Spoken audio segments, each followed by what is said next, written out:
Love is love. Love is love. Yo.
Chicken like this gon' be wrong. Food in the cut, hey, you want us red rum when I tell a big piece. Love is love. Love is love. Love is love. Love is love. Yo, yo.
Love is love.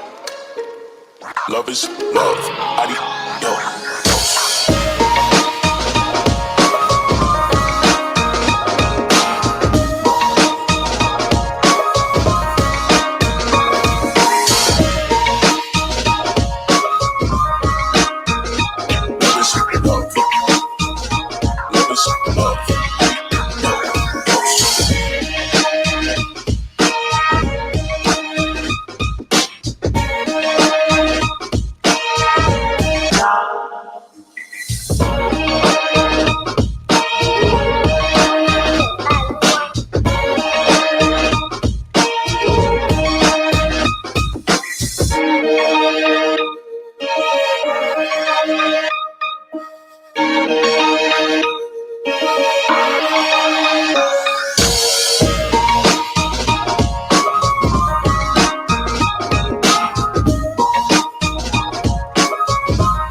Stack chicken like this gon' be on.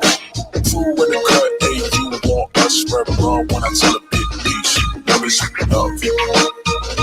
Love is love. Love is love. Love is love. Hey, yo, yo.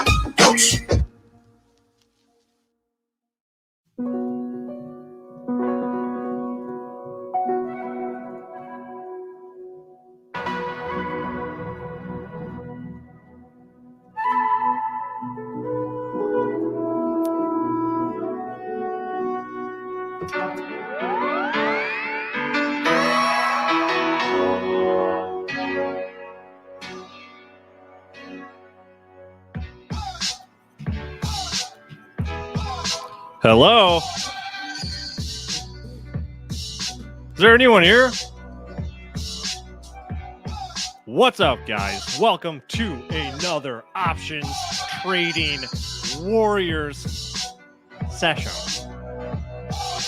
If you are looking to learn a little bit about using options to make more money on your positions, maybe to protect your capital, maybe to be able to trade in markets that are going up, down, sideways, and maybe doing a couple curly cues like a roller coaster, you're in the right place. I can't promise the roller coaster curly cue, though. That was metaphorical, guys. And you know what? I'm going to stop saying guys and start saying y'all. I'm going to be the guy from Michigan that says y'all from now on. So here's the deal. If y'all catch me saying guys during the session to address the collective, shout it out in chat and I'll give you free stuff. All right, y'all? All right, y'all. I'm still getting used to it. Let me know if you want to play some pre-session trivia, or if you'd rather just chill out. Give me a 1 for pre-session trivia. Give me a 2 for just chilling like a villain until we get Nic Chahine on here to talk about options trading strategies. Oop. Did my countdown go away? I had a countdown timer before. It must have gone away. Look, there it is. Folks, now listen, folks. That's the presidential one. You guys aren't voting, so I'm not going to do anything until you vote. 1 for pre-session trivia, 2 for chilling like a villain. Kim, that counts as a vote. I'll count your vote, Kim. I like your avatar. That's cute. Looks like a South Park character. Wait, Kim is... Yeah, there we go. Chilling.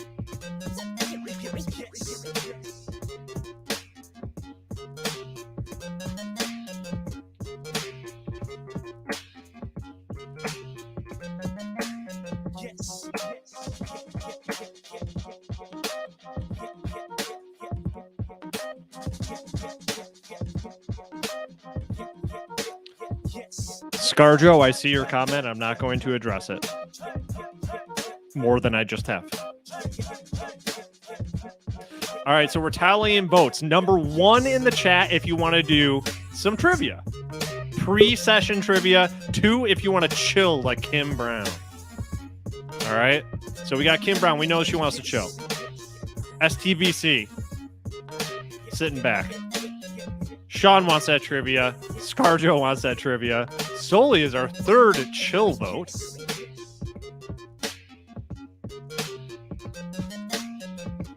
And I don't know who this nail guy is.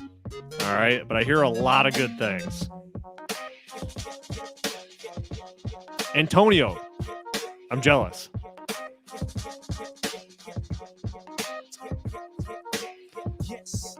Sean says that instead of saying y'all or folks, I should refer to you as minions. I don't know if that'll catch on, Sean.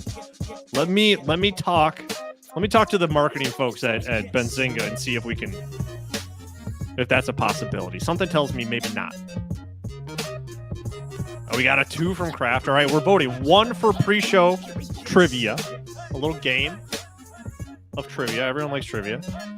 And it's a 2 for just chilling and listening to some beats. KC with the 1 for the trivia. Antonio. Oh, Kim, are you speaking for everyone now?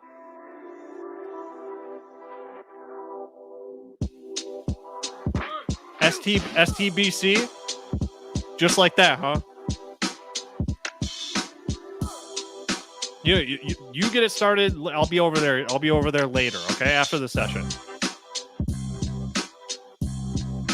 The counter is the truth. You guys see the countdown on the screen? That is the truth.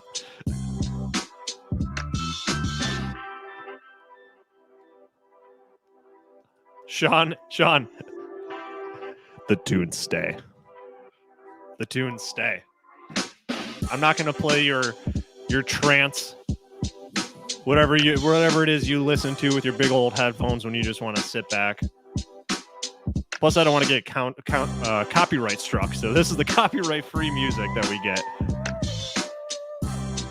Snap, Crackle, Pop, good choice. You don't need Netflix and Hulu. Take that money and buy fractional shares and just watch Benzinga. Kim, you're out of this, Kim. Do we get prizes for trivia? You're out of this conversation. All right? You're chilling while everyone else plays trivia. So do they get prizes? Maybe. Christopher, if we get this video up to 100 likes within the first... Like, if we get this video up to 100 likes before that countdown timer is done, you get Spice Girls. But that's the only way. It's got to be 100 likes on this video before the countdown timer ends. And then forget about it.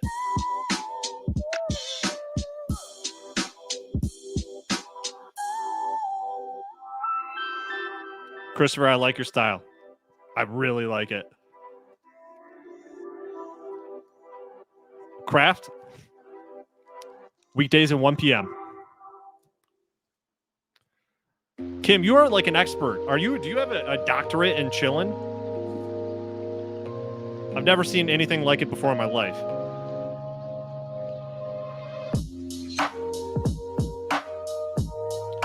Antonio, nice. Still jealous. Gabriel, who you been talking to? Guys, drop that like. If this video gets to 100 likes before the countdown timer is done, we will play a Spice Girls remix song by popular demand.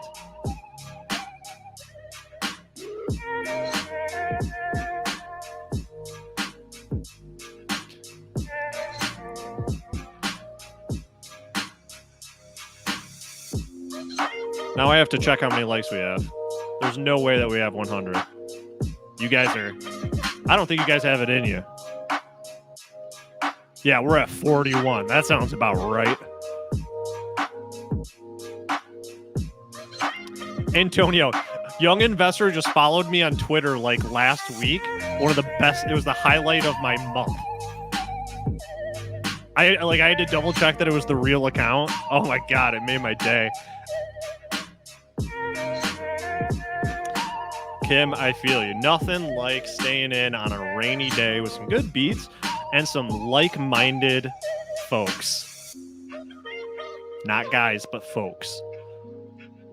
Talking about trading, making money in the most exciting, yet still chill way possible. Trading stocks and options. Snap, Crackle, Pop's got the idea. Why don't you guys pop a like for this video? Elite, what is up? Welcome, welcome.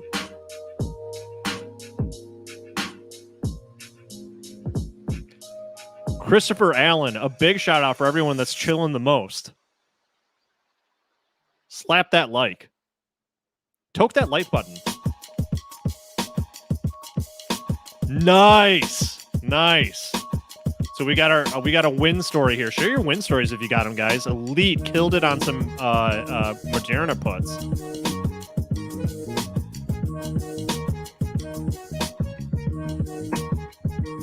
Way to go. Way to go. I'm very happy to hear that, Elite. KC, Hulk smash the like button. That's what we need. Get really, sometimes be gentle with the like button. Other times, be very aggressive with it.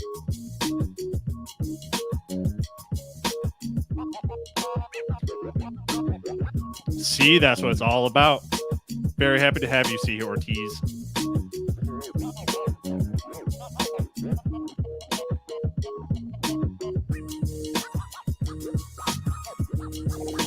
Kraft, you brought up a good point. Let me check on that. Elite, there you go. Jump up in the air and elbow drop that like button. If you got an iPad, just lie it down on your little rug in the middle of your little room, and then jump up in the air and elbow drop it. That like button, because if you get to 100 likes before the timer is done, we will listen to an exclusive Benzinga remix of a famous Spice Girls song. And I know that everyone here wants to hear that. Christopher knows.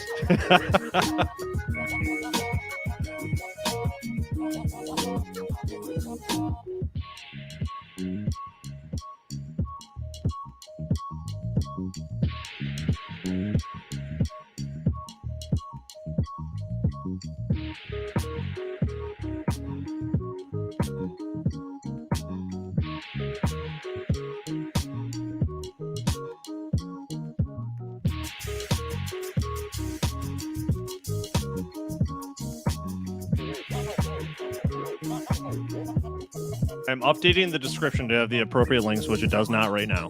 So I will let you know when to refresh your pages.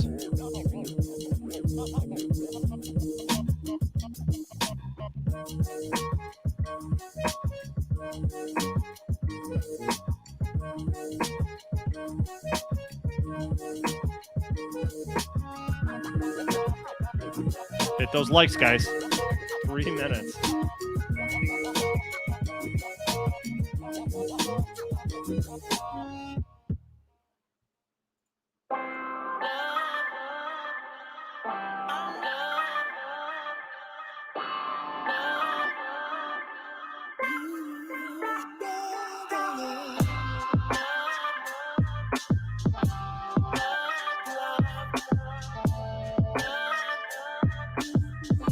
All right, go ahead and hit that refresh button if you want to get the right links in your description, okay?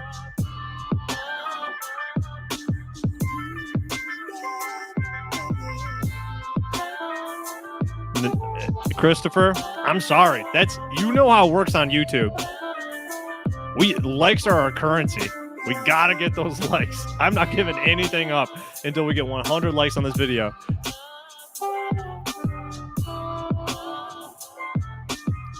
Press F5 if you've got it. If you got function keys on your keyboard, go ahead and give F5 a little visit.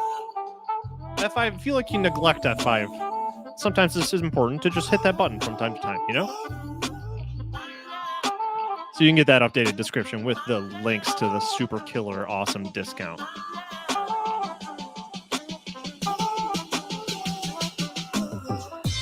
Yeah, now we got 1.5 minutes. If you guys want to bring the Spice Girls back, you got 1.5 minutes to make it happen. Just one small like. And you could be bringing the Spice Girls back. I'm talking peak Spice Girls. I'm talking Spice World. The movie. You guys want to return to whatever year that was? You want to bring Spice World back, you get that like button. We only have 54. What does that mean? That means 60 people here don't want to bring back Spice World on VHS. What? Elite Trading. These are copyright-free beats. from epidemicsound.com. And then also for my show, I have my own special source. It's T-Pain. T-Pain hooks me up with the without the copyright strike. Return of the Spice. Like. You got 24 seconds if you want to bring back the Spice Girls.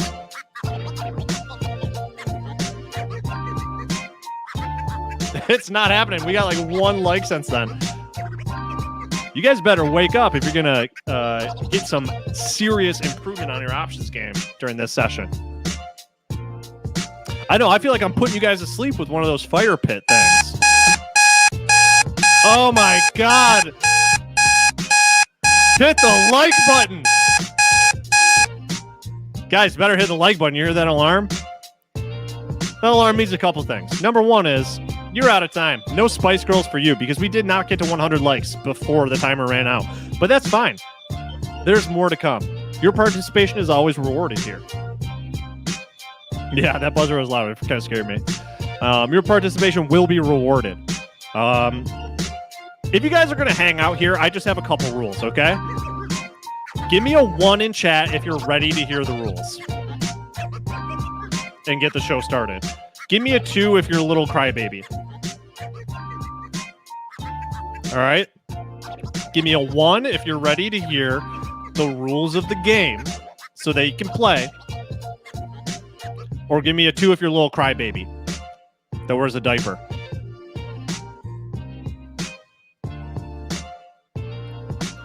So we got Lee is ready.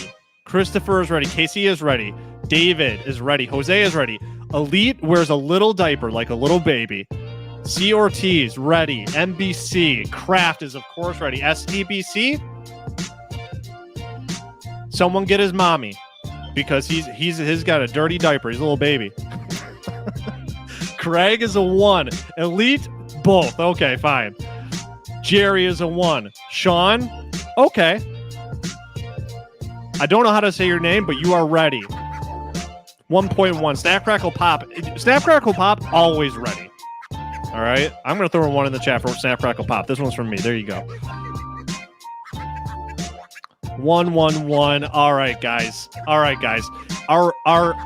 ready to baby ratio is pretty good here. I think we're kind of ready, all right?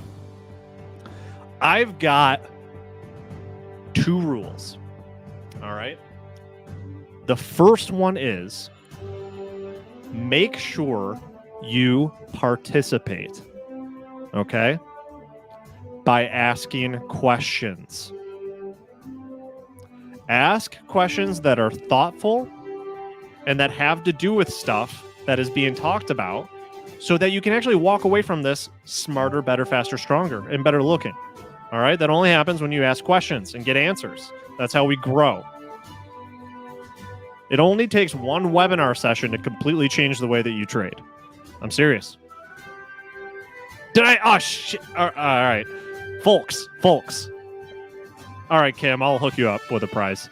But y'all, that's rule number 1 is that you participate by asking questions, okay? Be thoughtful with those questions. Make sure that you're staying alert. Rule number 2, remember that you are part of a trading community. So if you see your fellow traders in chat asking a question that you for sure darn tootin' know the answer to, give them the answer. Communicate amongst each other. This is like a multi-directional feedback loop that we are creating here, okay? That's it. Sad, you're already you got rule number 1 down, sir, and you are ready to go. Kim, DM me on Twitter, and I will give you a coupon code for the store because I said guys instead of folks. All right, DM me on Twitter. Here's my Twitter @Neil's Tweets. That's where you'll find my tweets. It's also where you can DM me. But now that you guys know the rules, now that you folks know the rules, that you must participate and ask questions, And 2, you must help out your fellow trader and be a good citizen of the Zinger Nation. I would like to bring on our educator for the session, Nic Chahine.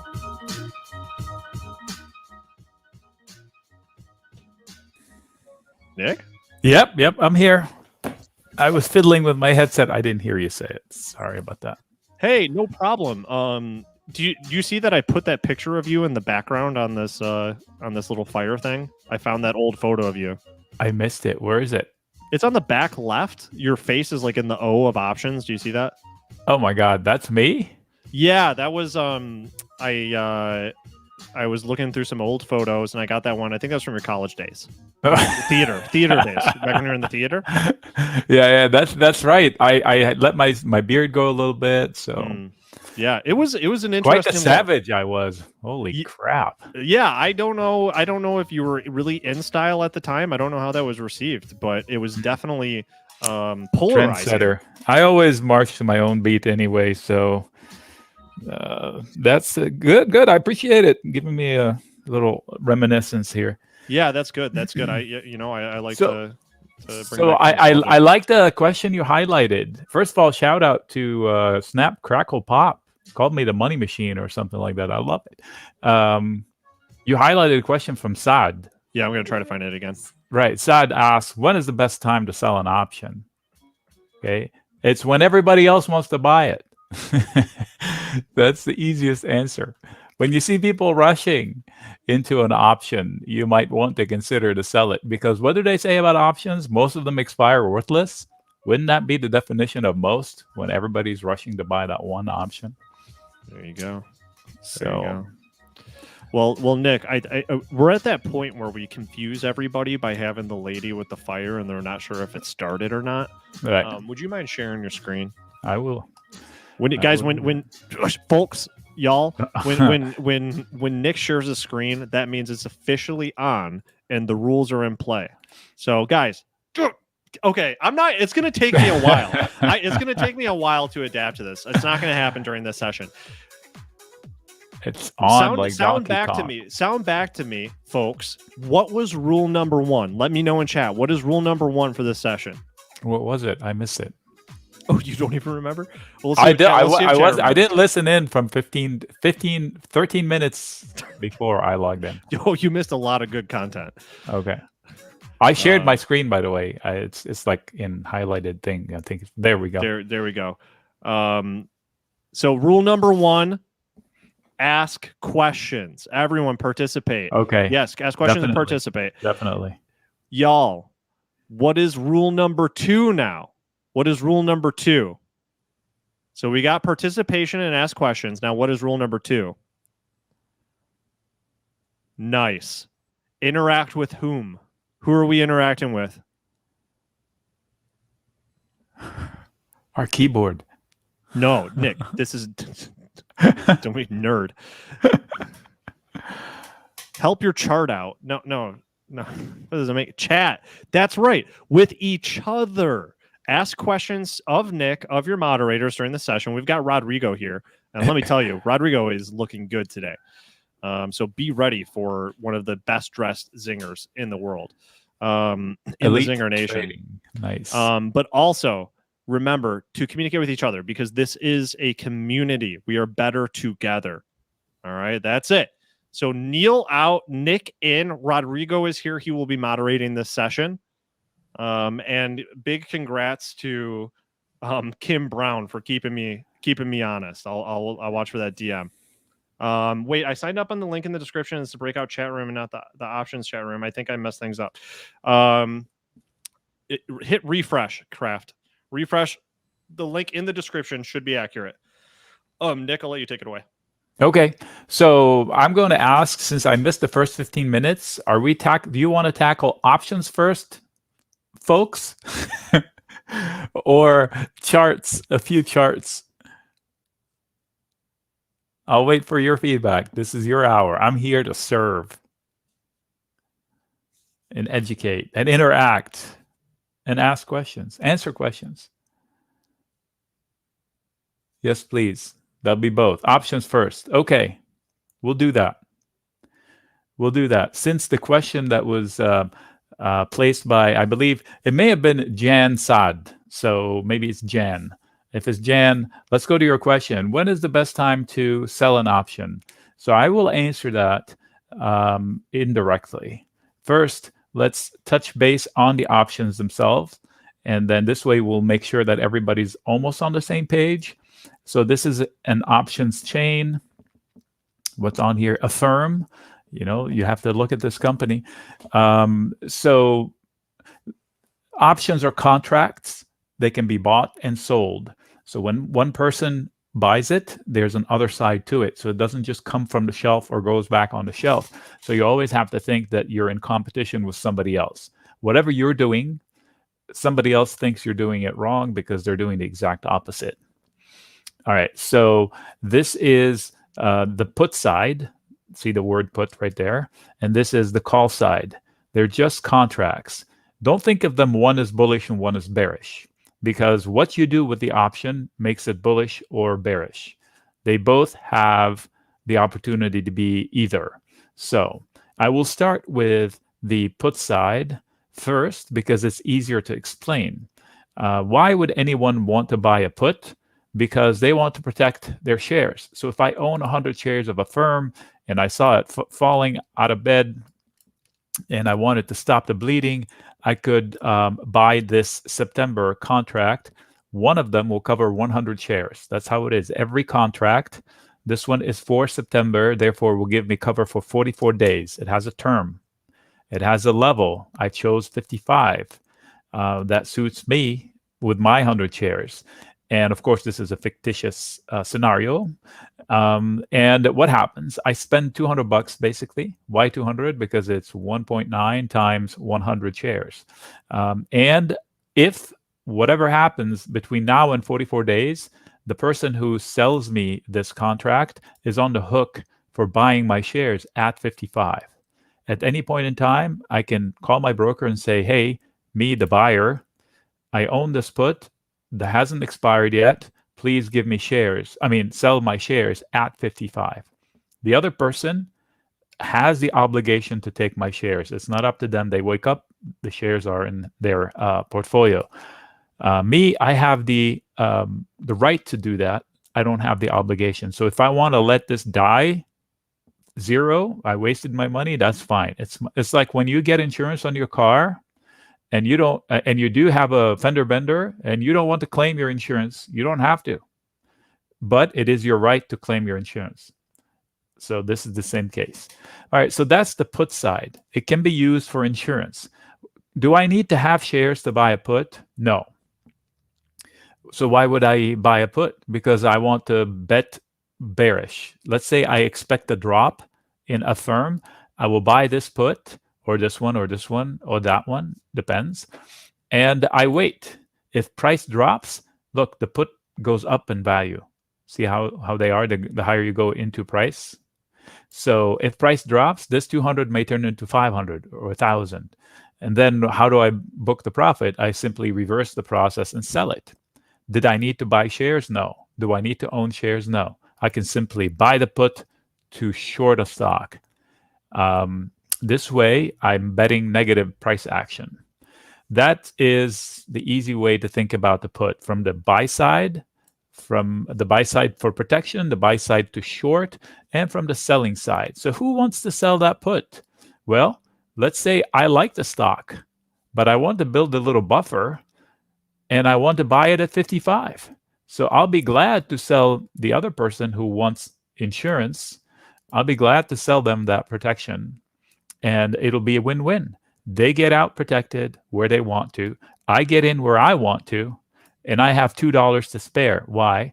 Because I keep that $2, so $200 stays into my account when they give me the shares. So I wake up one day owning shares at 55. My break even is 53. $2 below. Why? Because I collected $2 to open the trade. And what happens to the put that I sold? Nothing. It just goes away with all of its losses, because on the way down, as price is falling, the put I sold will show a lot of losses. But I don't care because I wanted shares. So that's how it works on the put side. So Monique is asking to repeat the benefit of selling a put. Okay, I like the stock at 65. I'm afraid for the next 10 couple of 30 days, I'm afraid for the whole market. I'd like to build a cushion. So instead of buying shares at 65, I'll say, you know what? I'll buy them at 55. And how do I do that? I can reserve my price by selling a put down here. But I must buy the shares. So there's no ifs, ands, or buts about it. I committed by collecting that person's money. You know, the person that bought the put earned the right to give me the shares. It's out of my hands. Now they are in control. So that's my entry point lower. All right. So I've said it in a couple of different ways. So that's the put side. So what about the call side? All right. So I'll address it. There were rumors that a firm is going to be bought out by blah, blah, blah, blah. I don't trade rumors. I liked the company before. I've covered it and I've shared it long to members before. So I do like it on dips. And currently, technically, it is looking frisky from a chart perspective. That orange line is my trigger to go long, right? So I may not get the chance. We may wake up and it'll be up here already. So be it. My rule is no trigger, no trade. So if I don't catch it crossing and confirmed crossed, I miss it. So be it. Okay. So if the rumor is correct that somebody's going to buy them, now I'm drawing the blunt, Shopify is going to buy them. That's great. But on its own, it's a good trade without the rumor. So let's say I do hear the rumor. I don't want to commit thousands to be long the stock. How can I get in with minimal exposure? I can buy a call. So now we're talking calls, the left side of your screen. And what does that give me? So if I buy the 70 call, instead of buying 100 shares times 65, that's a lot of money out of pocket. I'm risking $600 to reserve my price at 70. So I earned the right to buy shares at 70 for the next 44 days. So can I do it for August? Sure. It'll be cheaper. Let's see.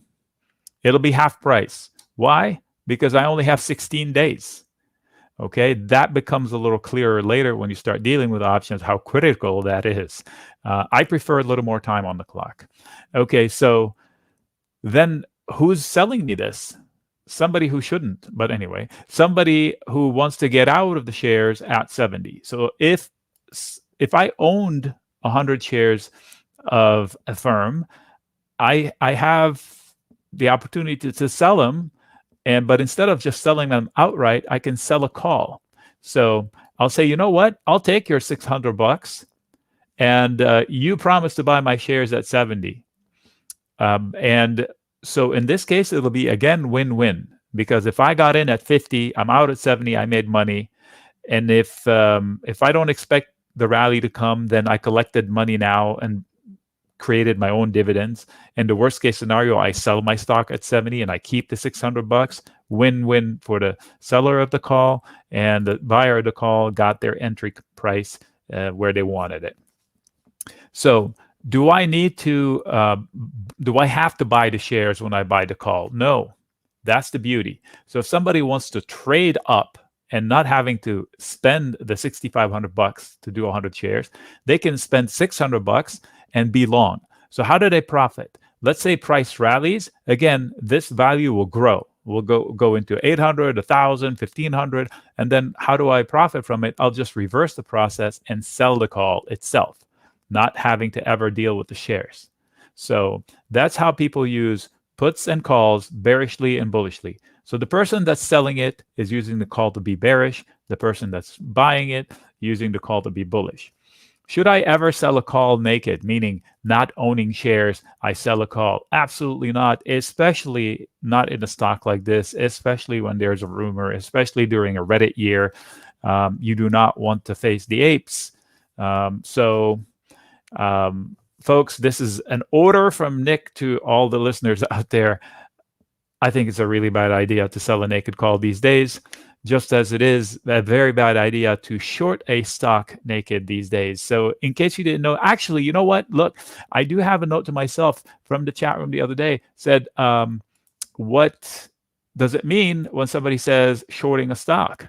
It means you're betting negative. But how do people short stocks without options? So what they do is, in case you didn't know this, I bet you a lot of people don't know. They just say, oh, the short squeeze, and you don't know what that is and how that mechanically works. So I'm not a Wall Street guy, but let me explain it to you in plain, simple English. You have 100 shares of a firm. I think a firm stock is going to go down.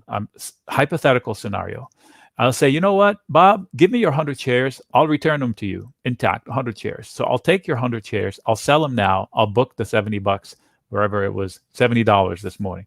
And then I'll wait for me to be correct and it fall to 60. And then I'll say, you know what, I'm returning your shares, Bob. I'll buy them back at 60 and return the 100 shares. Therefore, I made $10 per share. That's how people short. Well, that's great. But what if it rallies? What if somebody did that and then it pulls a GME? Then you are losing for as long as the stock rallying. So then it becomes difficult to close that position, and you go to buy shares. Somebody else is doing the same thing. So buying begets buying. There's not enough to go around. Therefore, a short squeeze. So you don't want to buy it. You have to buy it. And there's not enough of it, therefore you will pay whatever bid gets you the stock to stop the bleeding. So that's why a short squeeze happens. That's why I would never sell a naked call, because you are effectively naked short the stock. If I own shares, I can sell a covered call. How can I sell a covered call without owning shares? I can do a call calendar, basically, or a call diagonal. For some reason now they want to call it a poor man's covered call. But forever it's been a spread. I don't know why they have to come up with a silly little name. Okay, so now we've explained options in big picture. Buying, what's a put, what's a call, how they both can be bullish, bearish. They can both be used to trade stocks in and out. They can both be used to not trade stocks, rather trade the price action on the stock. And this is like a condensed options lesson like you wouldn't believe. How many days out is ideal? Okay, so there isn't one ideal situation, snap, crackle, pop. They're asking if there is an ideal situation. Every depends on the thesis, depends on the trigger. If I'm expecting a pop like right away, then I want to go shorter term. If I, 1 second.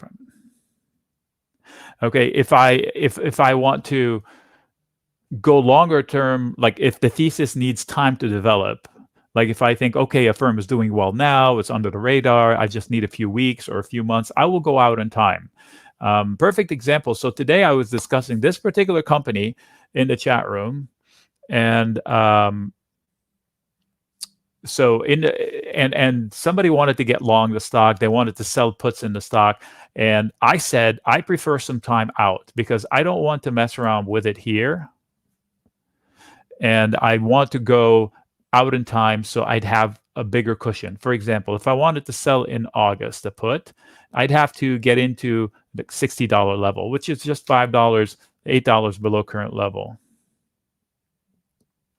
So in this case, for me personally, my personal preference is to go out in time, September or November. So let me see here. I'm getting a message. Okay, never mind. Okay, so in September, I can build a bigger buffer. The odds won't change. The odds will be somewhat the same of success, theoretically speaking, but I just have a physically bigger buffer. More importantly, I would have a lower point of entry. Let me give you a visual. $55 would be right here. $50 would be right here. $45 would be the all-time low. So that just gives you how much more buffer. So what if I'm going on vacation, or what if I'm going to be super busy next few months? I would go down to November. They go, what? November? That's so long. Yeah, but I'll be getting paid $170 now to get into at $45 per share. So my break-even point is a new all-time low of almost $43. So it's depends There's no one perfect answer as to what's the correct, how far out do I need to go. Plus, it depends on the stock. This one only has monthly contracts. Other stocks have weeklies as well. As if I go to Apple, they have one that expires this week, next week, the monthly, which is in 3 weeks, and then 1 week after, and then they go monthly, and then they go out the next year and 2 years after. So these are they call them leaps. I don't think there's a definition as to X number of months out where it becomes a leap. It just extends out. So yeah, thank you for that, Snap. I'll call you just Snap, short for Snap, Crackle, Pop.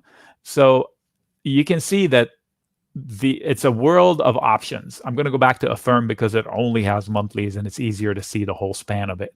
So you can do whatever you want, depends on what you feel your thesis is correct. And it's okay to have opposing opinions, because for every seller, there is a buyer. So let me use that term. And you've heard, first of all, I'm sure you've all seen shows where they say unusual options activity, they are buying the 75 call out to September in Affirm. Okay, so that's kind of an incomplete statement, because for every buyer, there is a seller of that call. So I don't know the buyer, I don't know the seller, therefore I don't want to take sides. Why don't I do my own homework and just trade my own ideas?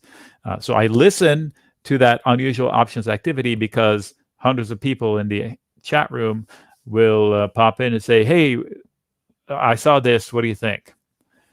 It's like nails on the chalkboard for me, but I do look into it because oftentimes we find opportunities. This opportunity came from the chat room discussion today. 2 other opportunities came from the discussion today. I think 3. But anyway, that's what happens when you're discussing things. Like tickers come up that are not on my watch list, that have dropped off my watch list. Like somebody mentioned today, SFix, what is that? Stitch Fix. Like it had dropped off my radar. Same with Lyft yesterday. I was like, wow, I can't believe you didn't tell me about it yesterday. It was too late. And then today Uber reported tonight. So maybe I'll have the opportunity to do that tomorrow. And I'm pretty sure tomorrow we're going to be busy trading, and Etsy, Uber, the drop in Uber, maybe Lyft finally, a couple more. Who was it again? Anyway, a couple of big drops. That's what happens when you're discussing it. So technically, now we're jumping into some technicals. I wouldn't mind seeing a little dip in Affirm and coming back to here, because that line then would become like a nice neckline for an inverse head and shoulders, to where I can say, all right, so I think we have about $12 to $13 upside from here. So this would be the target. And look how nicely it matches up with this and that.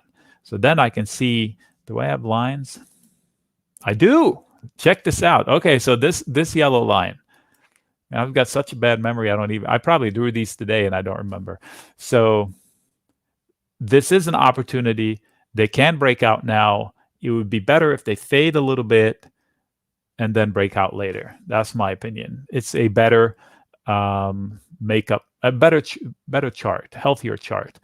And they have been making progress. And the higher lows knocking on the neckline. Once the neckline fails, they overshoot higher. So this is a complete look of how I would use options to implement a bullish trade. So how would I trade this today? Having told you what I just told you, I said what? I said, I don't like to anticipate. I like confirmation, right? So what can I do meanwhile? I can sell a put or a put spread. We haven't talked about spread, but trust me, it's kind of like the put without having the commitment to buy the shares necessarily. So I can sell risk below a put or put spread to take income now. And if the breakout happens and I'm able to catch it, then I can buy some calls or call spread to capture the move up. So this would win and this would add to the win. And if it breaks out and I wasn't fast enough to catch it, like if we wake up and it spiked 10%, so be it. I missed to add, but I'm already winning something. So that's how I would trade it. And the worst case scenario, if I sell a put and wait and this doesn't break out and it collapses, then I enter the shares at a much lower price than current price. Then it's also a kind of a win opportunity. I know I am confident that I will be able to manage out of my shares if they assign me shares profitably or with minimal damage. So you see how this came to full circle, unplanned. It just happened to have a firm right in front of me, and I just followed the trails by explaining options in general, coming here to talk a little bit of stock charts, and then we married the two to come up with a plan of action. Sell risk below. Why would I sell risk and not worry about the breakout? Because here's another nuance of options, why I prefer selling options than buying them. When you sell an option, time is your friend. When you buy an option, time is your enemy. Why? Okay, so if I buy a call, how can I win? Can anybody answer that? When I buy a call, when I buy shares, how can I win? The only way I can win. Let's start with shares. If I buy shares, how can I win? Let's go, folks.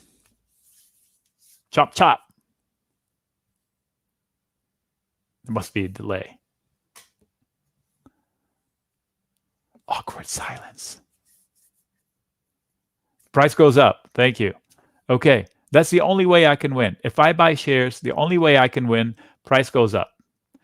What's worse, if I buy calls, not shares, I not only need price to go up, I need it to go up and fast.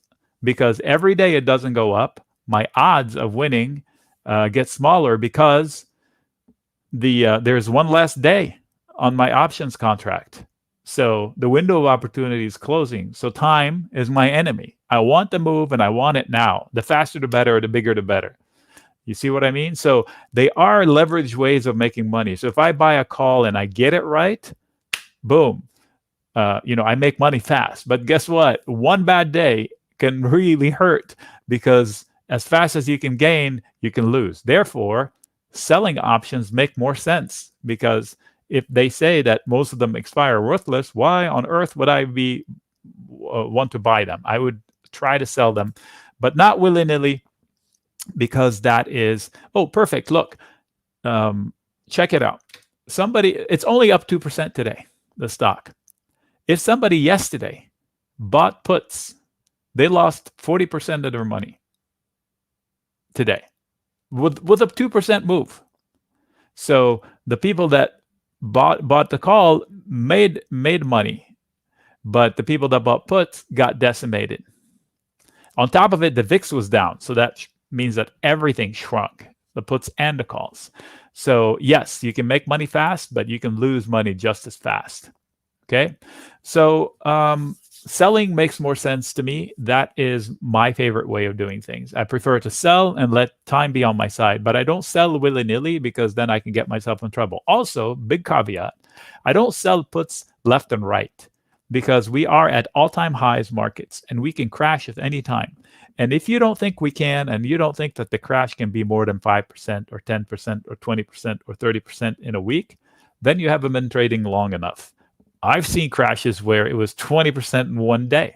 So trust me when I tell you, folks, it could be really scary. I'm not calling for a crash, but I'm saying we have too many question marks and too far into all-time highs to be comfortable to be selling willy-nilly puts out there. I should close my profits halfway or 3/4 of the way, or for example, if I sold puts a couple of weeks ago and now they're half profitable, like they're now chopped in half, so I can buy them back for half value and book my profit and leave some money on the table, I would do it. I would do it because that's the only way I can make sure I don't give up my profits on a stupid, silly, bad day, some headline, bad jobs number, or I shouldn't say that, a bad reaction to whatever jobs number we get on Friday. I'm just throwing it out there that it's too here. What is it? This is it. This is the S&P. I should have started there. Check this guy out. On what planet is this a good entry opportunity for anything? So regardless of how well I like a firm, what do you think will happen to a firm if this does that? This is reverting to the mean. This is not like a full-blown crash. This is reverting to the mean. It's 25% drop in the S&P. This is reverting to the mean on a weekly basis, 10% drop. If we just go on a daily basis, we have one of our usual tizzies, 5% drop. That's 4%. I don't think a firm will hold, will continue to go higher. Nothing will go higher. Very few things. All right. Sam, I need to send you back to school on relativity. 800 points in the Dow now is nothing compared when the Dow was 1,000 points altogether. Okay, so the Dow is 800 points is nothing in the Dow. And by the way, the Dow is not the market. It's a 30 stocks that don't really represent a good index. It's like 125 years old and it needs a refresher course. But anyway, but you can stick to your opinion. You're entitled to it. I'm just giving you the benefit of experience. In a day. I'm talking in a day. Look up the flash crash, my friend, and look up whatever it calls Black Monday. Yeah. A whole index, 20% in a day. Yeah. So anyway, clearly, Sam, you need to do some homework. 800 points in the day now is nothing compared to what it used to be. Okay, so the basics of options are the same, and the concept just repeats itself. The first thing that you need is an actual plan. You can't just do willy-nilly. Too many uses of the willy-nilly. Where's my swear jar? I need to put some money in it. So the trading on a hunch, trading on a feeling without a thesis is dangerous. And I've said it before. What is a thesis? I can tell you one thing. I think the stock will go up is not a thesis. I think the stock will go up because X, Y, and Z reasons. Then that is a thesis. Or it could be a trigger, like a technical trigger, like right here. What are we looking at? The S&P right here. I could say, I'll wait for the trigger if the S&P goes above 399. And by the way, this was a trade I did and shared in the chat room. I said, we're going to, I think, 403.90 in the next few weeks. And the S&P was well below that. I had a little hint from the charts, and I said, if this happens, we're going long the S&P. So that was a trigger technical thesis, and it played out. But I didn't say, I have a feeling it's going to go there. I had a specific reason to look for that. So if there is no trigger or there is no thesis, then there shouldn't be a trade. I know that most people don't do it because I know when the questions come, hey, Nick, I'm in trouble with this trade, whatever it is. What do you think? I'll say, okay, so why did you take the trade? And most often they don't have a reason.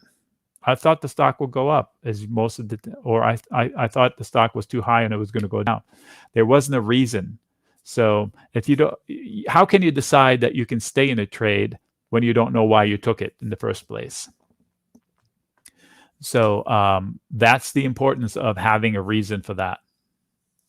All right, so hey, Nick, sorry, don't want to. Whoa, check you out! Holy cow, you weren't kidding. How you doing, Nick? How's everything going, man? Spiffy, you clean up nice. Well, we made that trade in Hood in the chat room today, so that's how we do it. Oh, okay, good. Just wanted to say, guys, please leave the questions for the chat room and the mentorship with Nick until the end. We're going over the education right now, so we're gonna, if we do have some time at the end, we're gonna go over the package here with Nick, and let's get back to the education here, guys. All right. Yep. So I don't know if they're asking me if I know Navinder. What is that? I don't know what it is. Okay. So at this point, I'm going to ask you to give me a ticker, and we'll try to run through it from looking at the chart, seeing if we can come up with an idea on how to trade it, and then flipping to the options to see if we can implement that trade. Hood, man, it's too new, but we'll put it up. I'll try. I'll look at the chart. Where's JP Morgan chart. Okay, I'll do JP Morgan for sure.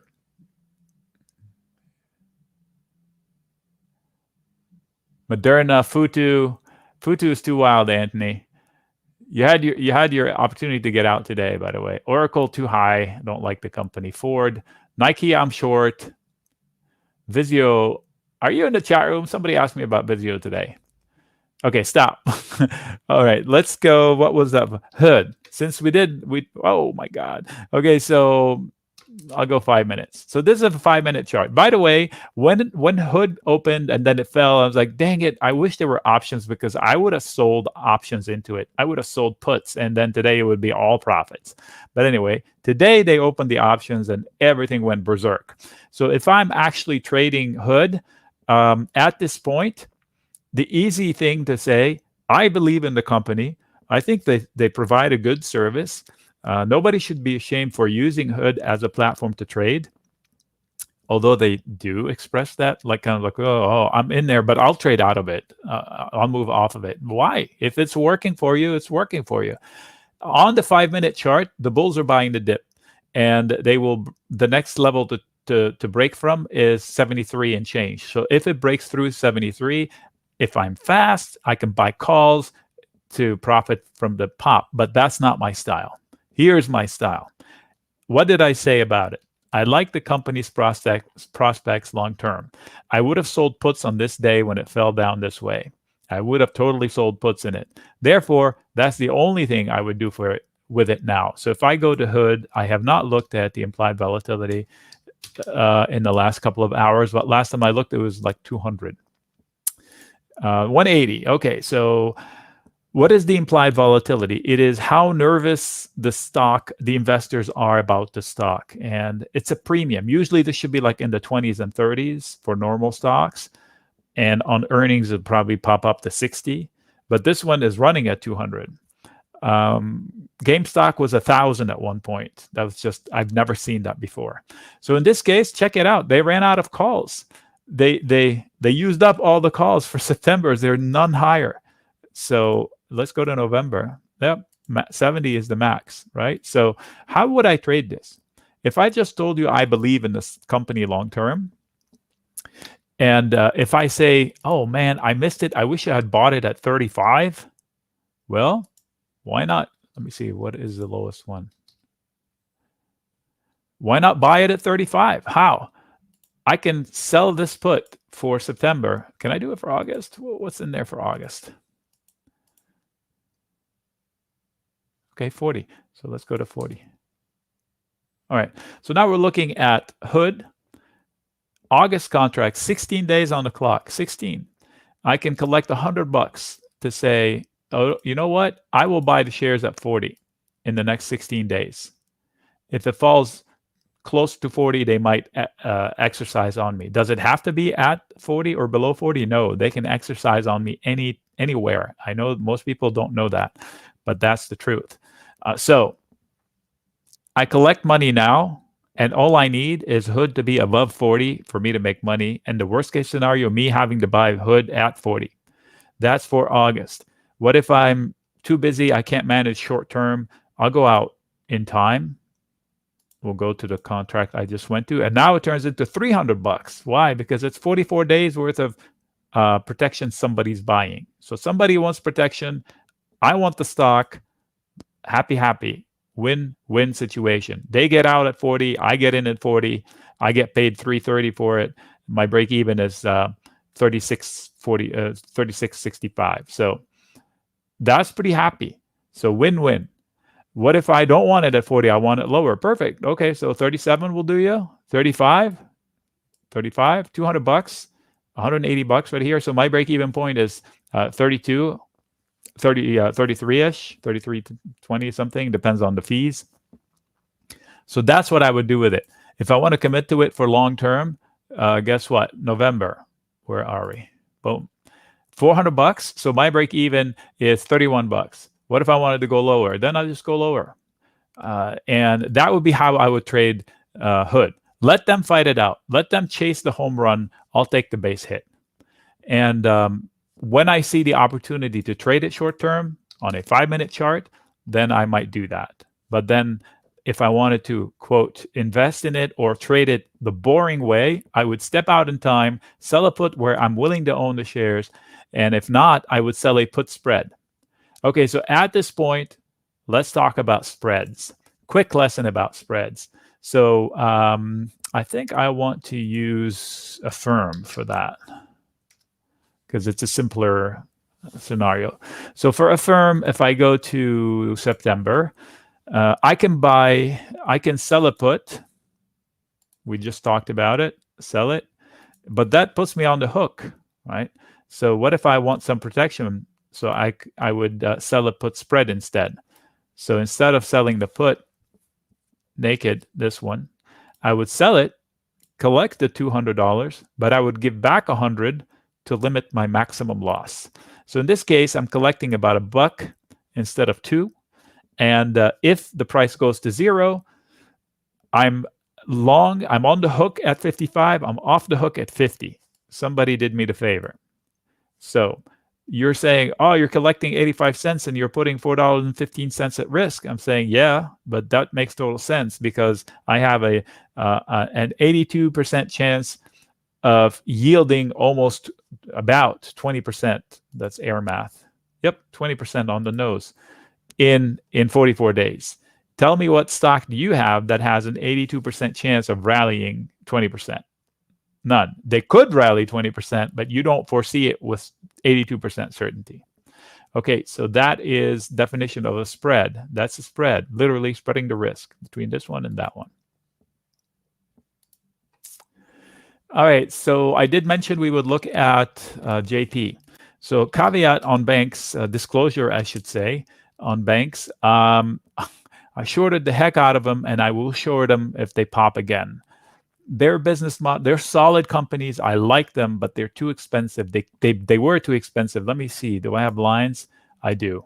All right. So my scenario, this scenario is still in play.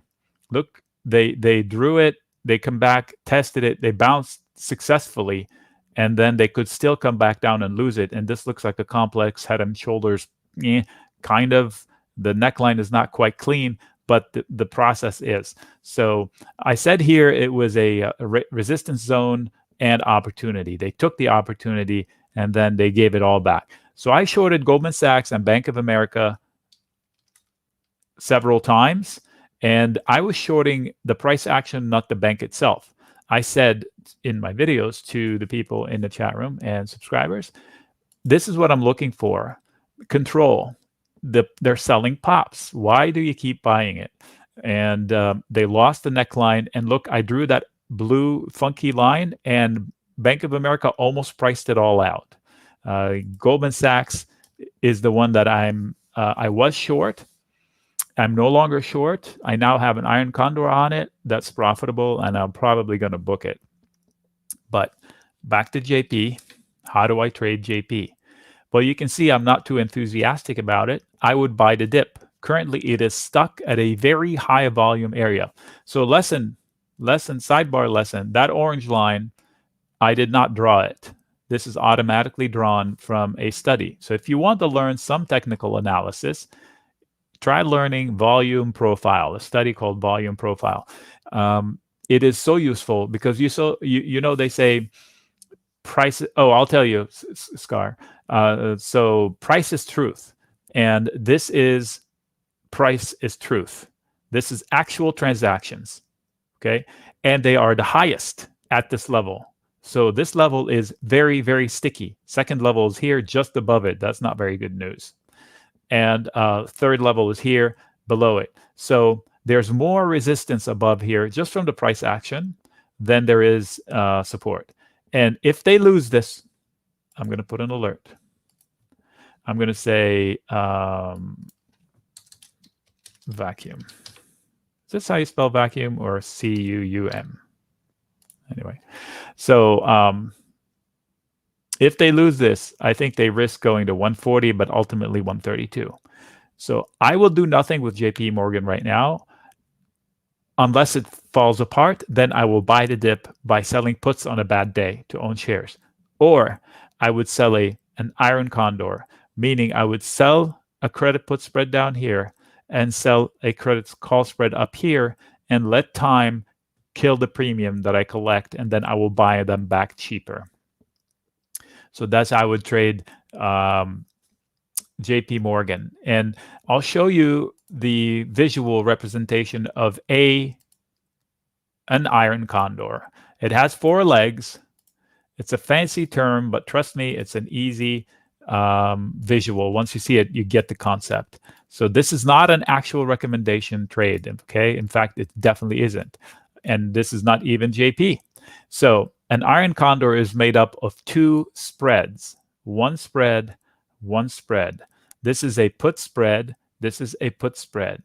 The fact that I'm selling the ones closest to current price makes them credit, because this one is higher than this one, so selling it will bring in credit into my account. I'm collecting more than I'm paying. I'm collecting more than I'm paying. So the net credit is $1.40. So I'm going to estimate it's 0.7, 0.7. So that's the idea. And all you need to win is price to stay between these two and let time expire. So what's my maximum risk? $3.60. If it goes to 0, I can lose $3.60. If it goes to the moon, I can lose $3.60. So you're saying, whoa, that's not good. I'm saying it's not. Well, let's review. That's a 40% yield on my risk in 44 days with decent odds. So that's just one example. Usually I aim for $1. So I go out enough to get $1, not more. I don't want more than there. That would be a better setting. Unscientific, but those are the metrics I usually like. So somebody just asked, how did I short Bank of America and Goldman Sachs? Well, with Bank of America, I simply bought a put. So I saw the price action going too far up, and at the top, I don't remember where, I saw this, it's called a wedge. See, I said, you know what? This wedge is going to break. It hit my target. I'm going to short it, and I bought some puts. And then this happened. And then I closed my puts. I don't think I caught this bad day, but it was a big enough win to I said, good job, I'm out. The Goldman Sachs trade was very complicated because I did it in several steps. I bought puts, then I sold sold bear call spreads, credit call spreads, over and over and over in every pop. And they all expire worthless, or I bought them back for cheap. And now I ended up with a credit call spread up here and a credit put spread way down here. And I collected $1.65 for it, and now it's worth 60 cents, I believe. So I'm going to buy it back this week to just take the risk off. Enough with that. So that answers the question as to how I shorted. I bought some puts. I bought some put spreads and puts in this one, and then turned them into spreads. I sold some call spreads. So it's a combination of a whole bunch of things. And now I'm neutral because I have a short call spread and a short put spread with a wide range in between. Okay. Can you sell a put if you have 100 shares of that stock? I don't need to have any shares if I wanted to sell a put. The point is for me to buy the share at that put price. Tyrone is asking. So his question is, can I sell? Can you sell a put if I have 100 shares of something? Can I sell a put? I can have 0 shares of something. If I want to buy shares of that something, I can sell however many puts I want, provided I can buy the 100 or 200 or 300. So if I sell 5 puts, I need to be able to buy 500 shares of that stock. Thank you, Graf, for pitching in there. Selling a covered call, covered, you have to have shares. That's where the confusion comes from. Buying and selling puts does not require you having to own puts, own shares. In fact, neither does selling calls. Platforms will allow you to sell naked calls. I'm forbidding you from selling that because that's just if it was my brother, I would say, if I know that you sold this, is like he's a surgeon, so he gets on my case if he sees me like doing something without a helmet on or something. So if I ski without a helmet, say, why aren't you wearing a helmet? So why are you selling naked calls? All right. So these are good discussions. I'm liking how this is flowing. So let's go back to tickers and then we'll see how we can translate it. How do I get into a debit put spread with a wide bid ask? Double trouble. I know you. Thanks for being in there, by the way. So can't have enough of me. So here's how. You don't. What they're asking is kind of tricky. There are some stocks that have a very wide bid and ask. I avoid them. For example, Shopify, very exciting stock to trade. I love the company, big ticket item, so there's a lot of money to be made for the accounts that can actually handle it because it requires a lot of margin if you wanted to do single legs. But it's impossible to get a good quote and a good fill out of it. So I just avoid it altogether. So to answer your question, Double Trouble, move on. There's no secret to getting a fill on a bad quote. What can help, believe it or not, is to remove restrictions. Like some people put a trade, and if they put 10 contracts in the order, they say all or nothing. Well, that makes it difficult to fill. If you don't ask for that and you take partial fills, then just let it. I never do all or nothing. If I get partial fills, so be it. You can try legging into the spread one leg at a time, like buying the one and selling the other. I don't like to do that. If that's what I need to do to trade that stock, I avoid it and move on. Amgen, yeah, we can look at Amgen. I think Amgen is one of those wide bid and ask things. What's the difference between debit spread versus credit spread? Good question, Snap Crackle Pop. All right, so Snap Crackle Pop is asking, what is the difference between a debit spread and a credit spread? I've explained it a few times already, but I think it is on a pedestal, so let's explain it right now. All right, a debit spread is one that in order for me to open the trade, I have to pay something, debit. So if I use the same example, here is a spread, but not really yet. I need to buy one and sell one, correct? So if I buy the one that's closer to current price, it's more expensive than the one I'm selling, always, because it's further away from current price. This is current price. So this results in a debit. Look, limit debit. So when I go to execute this order, it's going to show minus $85 debit out of my account. That's a debit spread. In order for this spread to make money, I need price to fall. That's a bearish position. It's like me buying a put. If I buy a put, it's a debit transaction. I'm buying a put.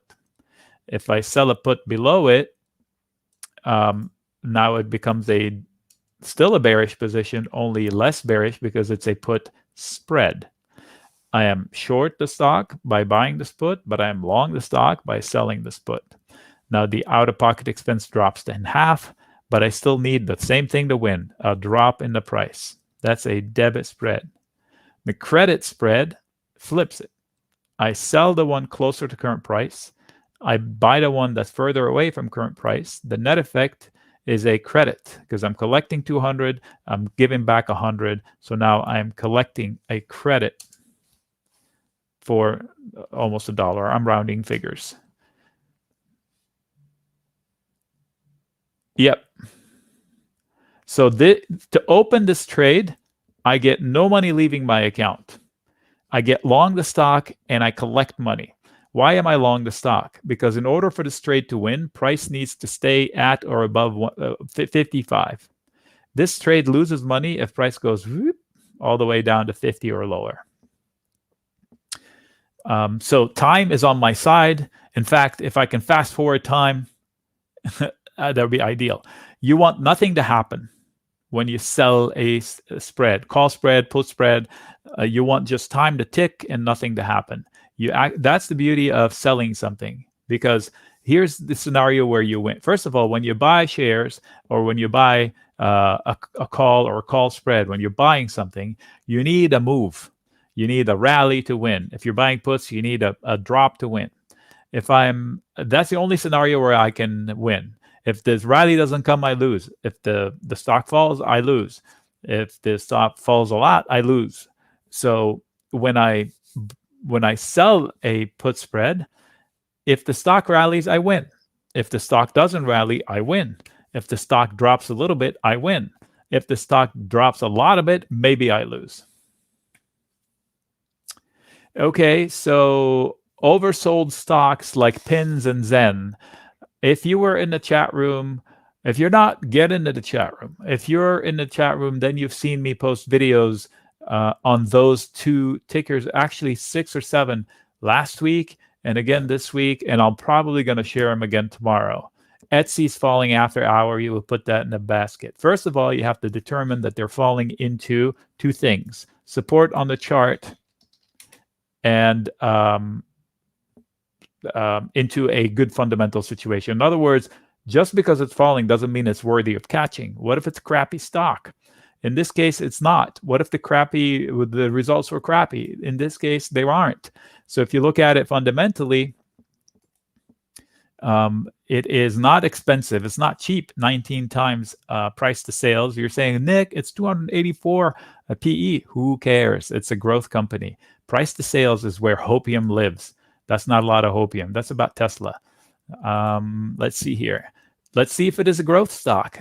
Revenue 4 years ago, $500 million, 750 million, 1.2, 1.7, 2.25. So what, 6 times? So it's just an incredible achievement, growing sales that fast. You can't do it cheaply. On top of it, the net income is positive. So I didn't look at their metrics. So I can almost guarantee you it's an expectations problem, not a stock problem, not a company problem. So this is a dip I would catch. And how would I catch it on this bad day? The ideal way to do it is to go out and sell puts down here to own shares, because people would be freaking out, and that's where I want to be. What is this? Pinterest. Wow, can you imagine Pinterest under 40? Yeah, that would be the gift. But guess what? Yes, I can imagine Pinterest under 40. I bet you I have lines that say it. Hold on. No, I don't. That's crazy. Oh, this one right there. So anyway, here's the thought. Let's draw it up. I haven't used a scratch pad yet. That's gotta be a record. Use big crayon. When a stock does this, and then does this, and then it can't hold this, it goes down. How far? That's an inverse cup and handle. The technicians will tell you about this much. So somewhere here. Sounds crazy, but I think there was a gap down here, so it's not that crazy.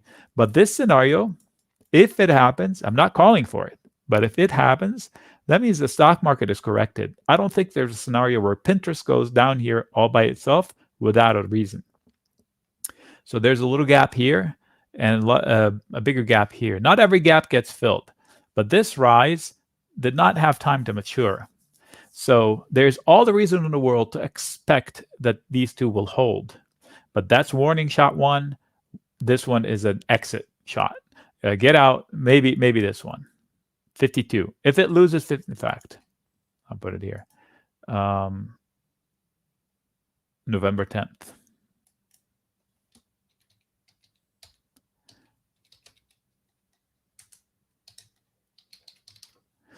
Okay, so this was an important level. Warning, get out. That's my opinion. Because if I get out here, I bet you I can get in back here. So how would I catch this falling knife? On this bad day, I would have gotten out and sold puts or put spreads. I can probably still do that. That would be my favorite way of doing it. All right, Amgen, please. Just because you said please, Kraft, and you helped answer questions. So Amgen got hammered. I forgot why. Did they miss something? I think they did miss something. And they barely had growth here and there. So it was a boring report. Okay? So if it was a boring report, then this is a catchable falling knife. Why? Because it's a boring type of company. This is a weekly 5-year chart. It shows that there's a good base here. So it's falling into support. Hard line? No. Can it fall more? Yes. It should bounce hard at 220. If not, it can, it's a gift down here. So how would I trade Amgen? I would go out and sell puts in Amgen to own shares. I have not looked at their bid and ask, all of that, but I can imagine. And this is the type of company I would go out probably to October and sell a put spread down at 205, and I wouldn't even defend it. So that's Amgen. I'm not going to spend more time on that one. Somebody's asking Moderna, how would I short it?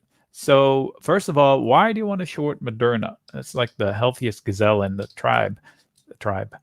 So this is a weekly chart on Moderna. I see why you want to short it. So there's something, I use an acronym, THTH. Too high to chase and too hot to short. So if somebody's insisting on shorting Moderna, first of all, I don't know anything about sustainability of profits from a rollout of the vaccine to a new virus. Do you? I don't think so. I also read a headline over the weekend that they're raising prices. So basically, now that they've covered the disaster scenario, now they're allowed to jack up the price. Maybe not immediately on everybody, but I'm pretty sure now they're going to be allowed to recoup some of their R&D expenses. So the only negative scenario I see for Moderna is headline risk. Right or wrong, I don't know. Whether true or not, I don't know. Some jack butt somewhere out there is going to come out and say something about the efficacy report, 98%, what gives, everybody's getting reinfected, blah, blah, blah, blah. I don't know. I'm just saying that could be a headline. But to short a stock this strong, it's not a good idea without what? A thesis. So I just gave you a thesis, headline risk, but it's not a solid thesis. So how would I short a non-solid thesis? Okay, I'm glad you asked. We'll go to Moderna. So I would go to October. Oh my God. Okay, so if you wanted to buy a put to short the stock, it will cost you $4,000 to buy one put. That is not doable for me. So I hate to do it, but the only sane way I would short the stock is by buying a put spread. And even then, these prices are crazy. I mean, I would expect to pay $3 for this one. Now they want 4.4. So personally, I would sell a call spread. And what does that mean? I'm not recommending this. I just told you it's a bad idea to short the wildest stock in the market. But the way I would do it is I would sell a call spread and collect that $400. And if I'm right and it ease up and it doesn't go above 420 through October, then I keep the $400. Otherwise, it may cost me $600. So that's how I would, per contract, that's how I would short it. So if I do 10, I collect $4,000 right now. And if it stays below 420, that money is mine. Otherwise, it could cost me $6,000. I'm rounding. Okay. So that is how I would short Moderna. And not that I would. This is the craziest stock in the craziest market. So the short would be to stay below 420 by October. And do I have to wait until October? No. If it crashes, if it has 2-3 bad days, that $4 turns into $2. I buy it back. So I collect $4, and then it drops sharply the stock. Then that $4 turns into $2. I close it. I pay back $2 and say thank you for those $2 out of thin air. They didn't cost me anything. You're saying I just spent $200 to close one contract. Yeah, but you collected $4. So who cares? To exit the spread, you just reverse the process. All right. Nic, sorry, really quick. We're getting a lot of questions here on the subscription, guys. And I definitely want to make sure that Nic can continue with the education. So I'm just going to briefly go over this with you guys. For today only, we're doing a special discount. If you're here, we're going to give you access to the Inner Circle chat room. We have an insane discount that is applied in the link that I'm posting now. If you want to trade with Nic every single day, which is what I do, join the chat room, and you will also get a laptop, a free laptop if you join the chat room. Also, if you have any questions, I'll throw in my contact in the link here. but I see that there's a lot of existing members here. So first of all, welcome and thank you for joining us here on the education. We do this as long as Nic allows us to, because the chat members do keep him busy. We do a lot of trades. We're scheming for trades on the weekends. We have chat member sessions only on the weekends as well. Yesterday, Nic came out of the blue, wasn't on schedule, came in just to talk to the existing members, and we schemed some good trades, including Robinhood, because I see it's very popular here. But I just wanted to drop the link here, guys, and let Nic go on with the education. All right, thanks. So to that, I tell you, MBC2, you got it. They said thanks. I can't tell if it's male or female. I'll say they. And they said thanks. But this is what goes on in the chat room. What we're doing right here. Hey, what do you think of this sticker? Blah, blah, blah. Discussion. Maybe a video out of it. Like today, a couple of discussions spurred me to do 2 or 3 videos. So, and 2 or 3 videos are slated to come out soon. One for education, couple for education, to post in the resource section for the members to refer to at any point in time. All right, back to catching up to some of these tickers. Somebody asked about Ford. I'll talk about Ford. Another one, what the heck was it? Amgen we did. PayPal, yeah. Ford and PayPal, they're slated. We'll get to them. So Ford, first of all, if you remember originally, you got a 20-time win on Ford from me. When it was under 7 or at 7, I said, I'm going long for 20 for next year. That was when it was down here. So, and then Ford went ballistic. I exited early, of course, like I always do. But the members that stayed with it for a long time, I mean, it was an account maker if somebody took that. And so up here, the good thing about it, it's falling into a prior pivot. What does that mean? Look at this failure here. That was the breakout line. They tested it here, and they're testing it here. This confuses me because the neckline was here if it wasn't for this little dongle. So is it here still? Like, will the machines ignore this and go by the closing? Therefore, there is a bearish trigger right here. And what is this? And what is that? So if you don't believe in charts and technical analysis, this is proof positive why you're leaving a very important tool out of your toolbox on purpose. Why would you do that? You're saying, I don't have time to do it. Perfect. Join me. I'll do it for you. You ask, I'll give you this rundown every time, anytime you want. Don't trade alone. There's no need, because look at it. Look left. This is exactly this value right there, and close to this value right here. This one is exactly this value right here. So machines are trading. They look left and they decide who's in control. In this case, the bears are in control, so they will sell pops. That's why I'm leery about catching this falling knife down 5% today. Was this on a GM earnings? So Ford reported an earnings, they popped and they couldn't hold their pop. Then GM reported, correct? Okay, so reported and they dropped 9%. Same pickle, they're triggering a bearish pattern. If this unfolds, like tomorrow, if it's a bad day in the market, these guys will not be able to recover and they will come down to here. They trade together. So if GM is at risk, so will Ford follow. So here's the problem. Let me go back for a second. Okay, nuance between the two. Notice this orange line. This is the heaviest point of action for Ford. So it will be support if Ford falls into it. Whereas GM, look at where the heaviest point of action is. They just lost it today. If they don't quickly recover it, that thing will become cement. Why? Because if you're rallying into a congested area, you're going to hit resistance. Do I have lines? I don't remember. I do.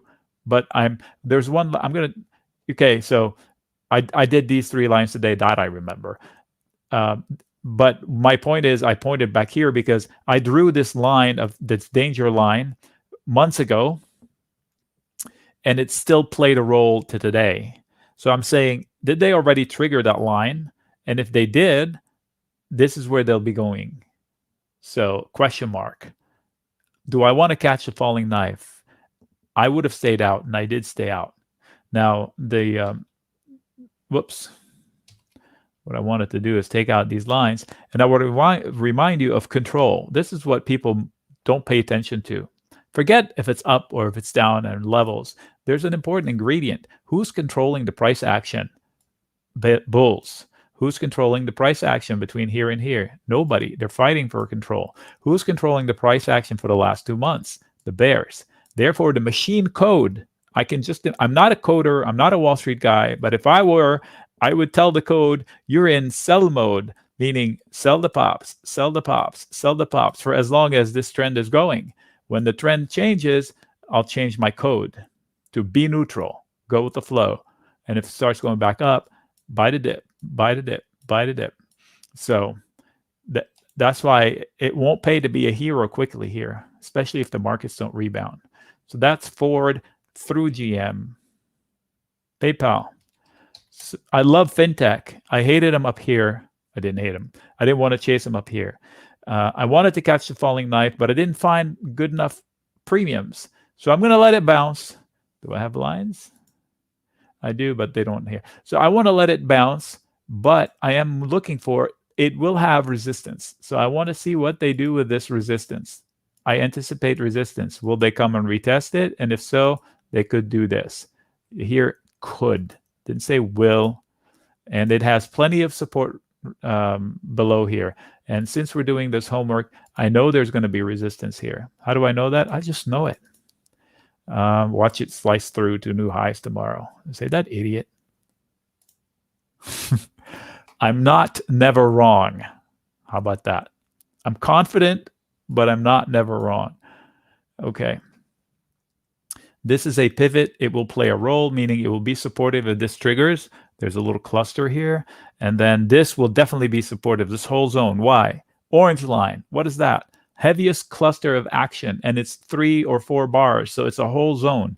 I would be shocked if it loses this footing. So yes, it may come down. It's a good deal here. It's a bargain here. I would not look for cheaper prices. I would definitely buy. Look, what does this say? Look, PayPal long with a whole bunch of exclamation points. Here probably says credit put spread. Doesn't say anything. Just says start looking. So that's PayPal. Free laptop for 30 people. Wow. Free laptop for Nick, please. We had to hook it up for the subscribers, Nick. You know how it is. Yep. My Surface is getting tired. Okay, so let me see here. MGM. Yeah, we'll talk about MGM because it's a whole group of stocks. MGM. So why don't I go to Las Vegas first? I'll come back. So check it out. This is a free fall. What is happening? Well, the P&L is in shambles. But what is amazing to me, so I knew that there would be, if lose support, else lower. So this was important to hold. Disaster. Let's go to a weekly. My concern is it's back to COVID levels almost. Wow. Okay, so we need to go to a monthly. Hold on. Wow. All right. So this is a monthly chart for 2005 on. You can see it came out of the box. It fell. Huge rally. They lost it. They came back above it. They defended it. They defended it, and then they defended it in COVID, and now they're close to it. In theory, it should be cement, but boy, that is wow. That is just decimation. So it's like somebody knows something. The problem is you can't say, oh, I know this company, they'll recover. They do this much in sales. Look at the revenues. 1/3 of what it used to be just 2 years ago. And I don't know the trend. Is it getting better? 1.2, 1.2, 1.2. They're stuck 3 quarters in a row. So it's not getting that much better. So you can't jump all over this bad boy. They used to make 2-3 billion. Now they're losing 1 billion. So to MGM, Las Vegas, Win looks kind of like this, a little bit better. Whoop, sorry, that's not it. what a difference a letter makes. So here's what I thought would win. I thought that this level needed to hold. It didn't, but I thought it would bounce a little bit before it did this. It didn't. And look, it's exactly at the arrow I had drawn. And I was generous. I stopped here so not to offend people, but there's a gap all the way down here. In fact, here's my orange line. This is probably where I'd get long. Let them fill the gap. So let's go to your question, MGM. They have not triggered. I have an alert. If they lose this, they're going down to here. And look how far down is the point of control. Meaning, what the hell is this?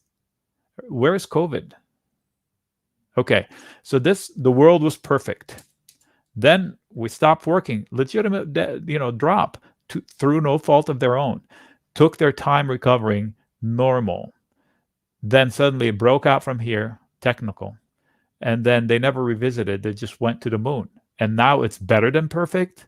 That's nuts. It's not even back to COVID levels. This stock should be down here somewhere. Logically speaking, let's go look at the P&L to see if it's any better than Las Vegas. Balance sheet. Revenues, 11 billion, 12 billion, 4 billion. It's not that much better. They lose 2.5 billion on a 12 months basis. Let me see here, 1.1. So a little better on trend than Las Vegas. See, last 3 quarters, they're showing growth. So maybe it's on way to recovery to normal, but the price is above normal. Logically, that doesn't make sense. Same beef I have with AMC. It just doesn't make sense. Why are you better than perfect? This was perfect. Why are you better than perfect? So that's the disconnect that I have. So hopefully I answered MGM. I would not catch this falling knife. In fact, if I'm long, I would exit if they lose this. These candles here do not make sense. So I'm just saying, there's a big gap down here. Not every gap gets filled. I promise you that. But anyway, this is too far. So let's talk this gap first, and then we'll talk. This is a good cluster of support. This would be a logical place for the stock to be. Getting close to perfect, which was pre-COVID level, leaving some room to wiggle up or down. That's fine. Why do these extremes? That's ridiculous. Okay, MGM, done. Boston Beer. Jerry, since you said please, we'll do Sam. So Sam got shellacked. I was tempted to buy the dip, but I didn't know enough about it, so I avoided it. Heavy volume. Is this weekly? No, it's a daily. Good P&L, looks like. I don't know what they said. They're pissed off somebody somewhere, but it is a viable dip. So what I would do is I would go out, if I wanted to do the options personally, instead of buying shares. See, the problem with that, Jerry, is that it's falling when the markets cannot stop rallying. So what would happen if the markets trip to a stock that's this weak? So here's an opportunity to create income out of thin air if you want to buy shares. It's an expensive stock, so not everybody can do that. Why not collect? Oh my gosh, goodness gracious. $1,000 to buy it at 580. Where's 580? Here. You can, if you can buy 100 shares and you want to buy it inside this cluster, which makes sense, you can collect about $1,000 to promise somebody that you will buy their 100 shares down here. If I can't do that, then I would do a put spread. I picked this out of the blue. I didn't give it any science. Okay. So this is logic. I want to catch a falling knife. Well, this 50 cents on $10, I wouldn't do. That's too cheap. See, these quotes are weird. It's one of those I wouldn't trade because it goes from 50 cents to 260. It probably drops back down. Yeah, these quotes are weird. I would only do single legs. So if it goes from 18 to 16 to 13 to 12 to 9, that makes sense. 9.6 to 9.1 does not make sense. This value is wrong. It should be lower. 6, now it's just wonky. Like this number should not be higher than this number. That's mathematically impossible.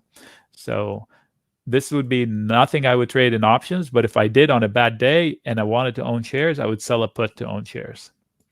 That's Sam. Win earnings as a result. Yeah. I already covered win. No? Yeah, I did.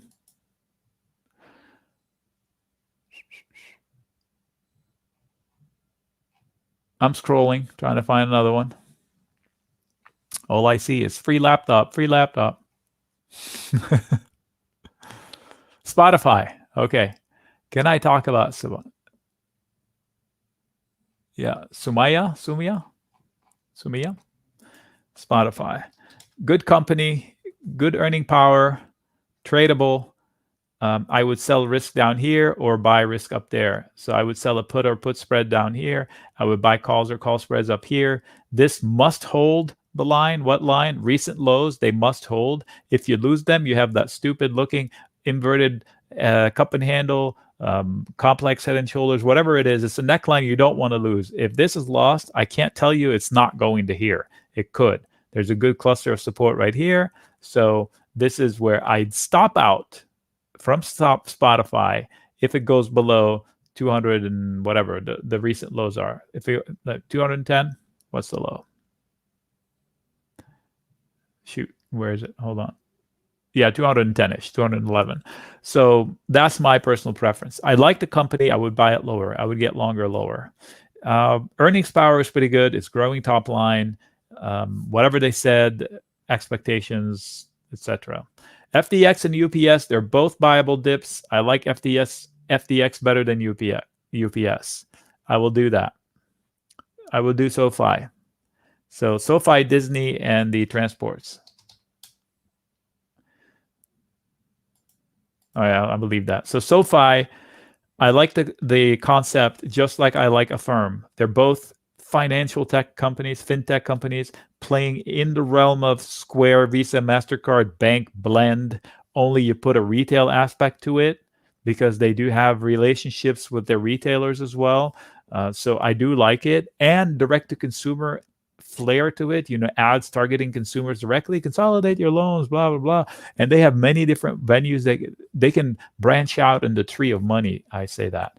So big up day. I don't like to chase on up days. See the orange line, the dotted orange line is where I expect some sellers to be lurking. So into 17.5, there should be sellers. I had a stop out scenario up here. So if I was long and got stopped out, this is where I would have loaded into the support zone, and it came pretty darn close. So that's the play on SoFi, is sell the puts on bad days. Since I didn't do, if I haven't done that yet, I wouldn't get long until they break through the potential resistance through 1750. And if then the sellers are lurking at 19 or higher. Nic, we have to take a little moment here just to welcome the new Inner Circle Option chat room members. Let's go. Let's go. Oh my God. Coming, Jahar, Amdi, Tanya, Malone again, Rabindra, Lapushki, Nic Chahine, fan #1 at Gmail. Let's go, guys. The bigger the community, the better. I love this. I love the education here, Nic. Let's keep rolling, man. All right, let's do this. And this is what happens in the chat room again. Okay, so we were talking about SoFi. We beat it to death. Good company. I would buy the dip again. It's misunderstood. With Rocket, Palantir, they're caught up. Clover to a degree. So good businesses. You just have to overcome the fear of panic. All right. Let me see here. I lost already what I wanted to do. AMD is too high. No need to talk about it. FDX. So, okay, I'll go to UPS first. Whoops. So UPS, every time I say that, there's a joke that goes with that, but I'm stopping. So I'll tell you something. They are busier than ever thanks to e-commerce. My UPS lady, she comes to us often in a borrowed truck or rented truck that is not saying UPS. In fact, this week, I saw her in a white unmarked creeper van. And they're like, hey, man, there's no candy in this van. So that type of a van, panel van, no hubcaps, just weird looking thing. So they're busy, but I think they're stuck with inefficiencies and they're having a hard time catching up. But you can't short a busy it's like when they complained about Starbucks having long lines. It was like, are you kidding me? They've got more clients. You're shorting them because they have more clients than they can handle. So temporary dip. But look at the price. There's a hole here. There's a hole here. It's just stuck in an island. I can't tell you it won't. If it loses 188, it won't come down to 180 or 175 or even down to this zone. This is a super strong zone. In fact, I will put it right here. Long with exclamation points. Long. Starting to run out of energy. I forgot to bring some bang into here, and I'm out of soda. Oh my God, Call Ripley. Where's my drone? Let's see here. Okay, so instead of UPS, I will go to FedEx because I'm cheating because I did look at those earlier today. And I noticed that FedEx has no gaps and is closer to its orange line, which is a point of control. Mind you, this is not a scientific line because if I change the time frame, the line moves. This is an adjustable line. So if I go shorter term, they already have overhead resistance, right? So, whoops, back to FedEx. So I do like it because it's closer to a bigger cluster of support, my impression. Also, it looks like it had already launched a head and shoulder sideways, and they're almost done pricing it. So I see the floor closer. I feel comfortable about it. There's no weird island looking thing. This candle is good support, the whole candle itself. So I'm comfortable with that one. Let me see what kind of lines I drew.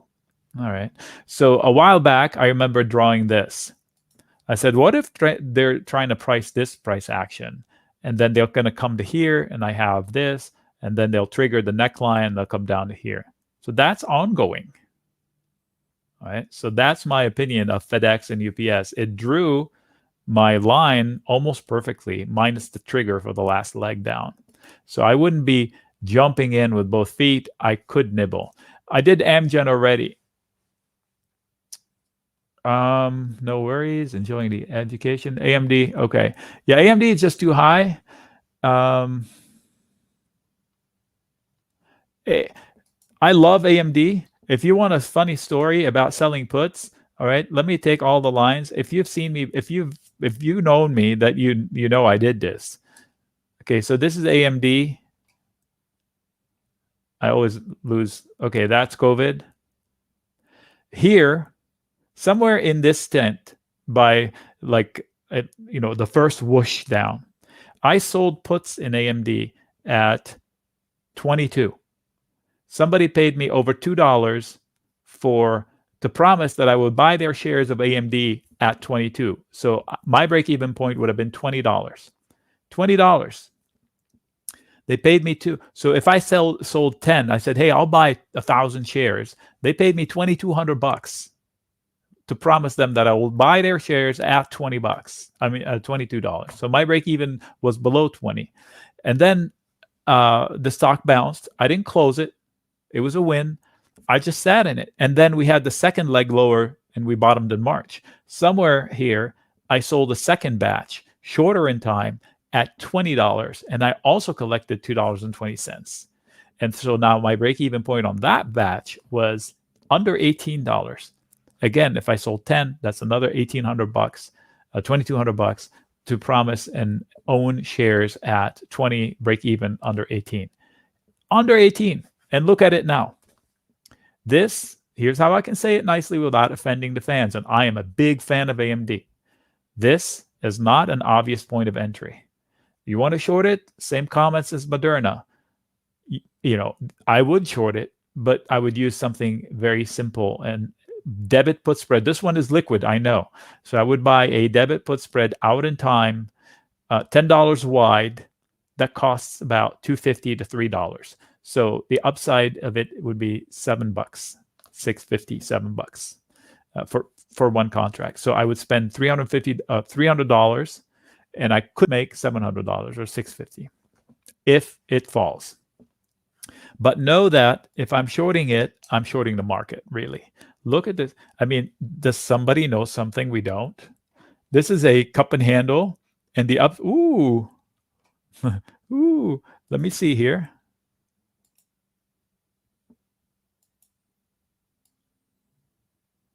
All right. So this is the ideal target if this was indeed a cup and handle that triggered off of this breach. So if you're a believer in technical analysis, then you should be booking profits because that reached the measured move. Again, I love the company, but up here it's just too rich. Too rich. THTH, yes, Snap. Roku reporting earnings, or did they? Okay, we'll talk Roku. They reported earnings. Okay, listen to this. First of all, I'll leave the lines because they mean something. I had this line already, and after hours they reported and got shellacked. They're down 8%. They're right here, close to the breakout line where I said support zone. Resistance zone and support if they bounced into it. And why did I say that? Because this was a cluster appear a failure, and then they took a month to come back and burst out of it. So when they come back and retest it for footing, it's not a disaster. What I'm saying is this is perfect price action. They failed where they're supposed to fail, failed here, failed here. They will find support where they're supposed to find support. I have not looked at the earnings report, and let me see here. Roku, maybe I can get lucky and see what is that. My trusty Pro.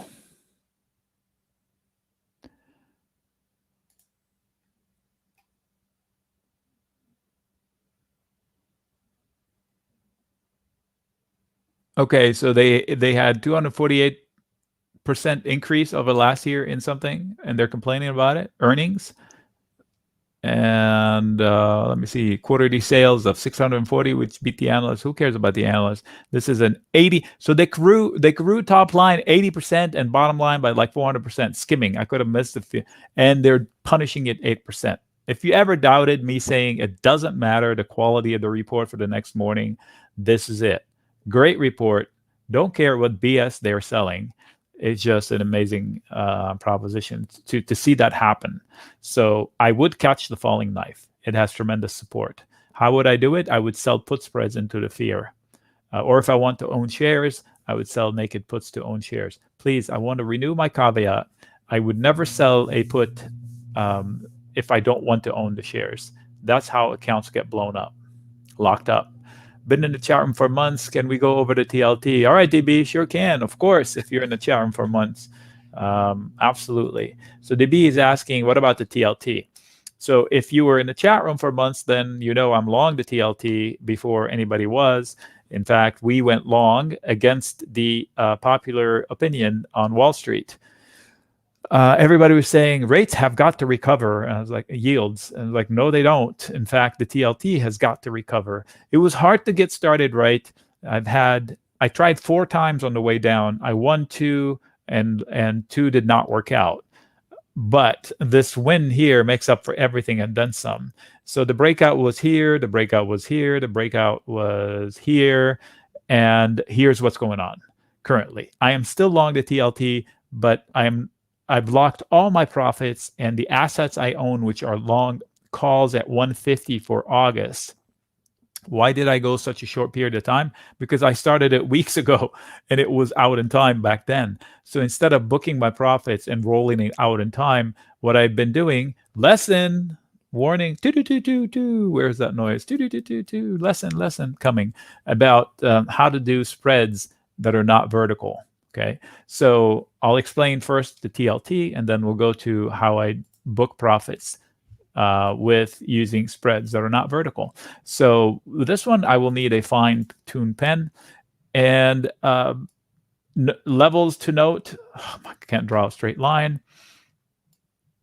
This one's important. Okay, let's say 150.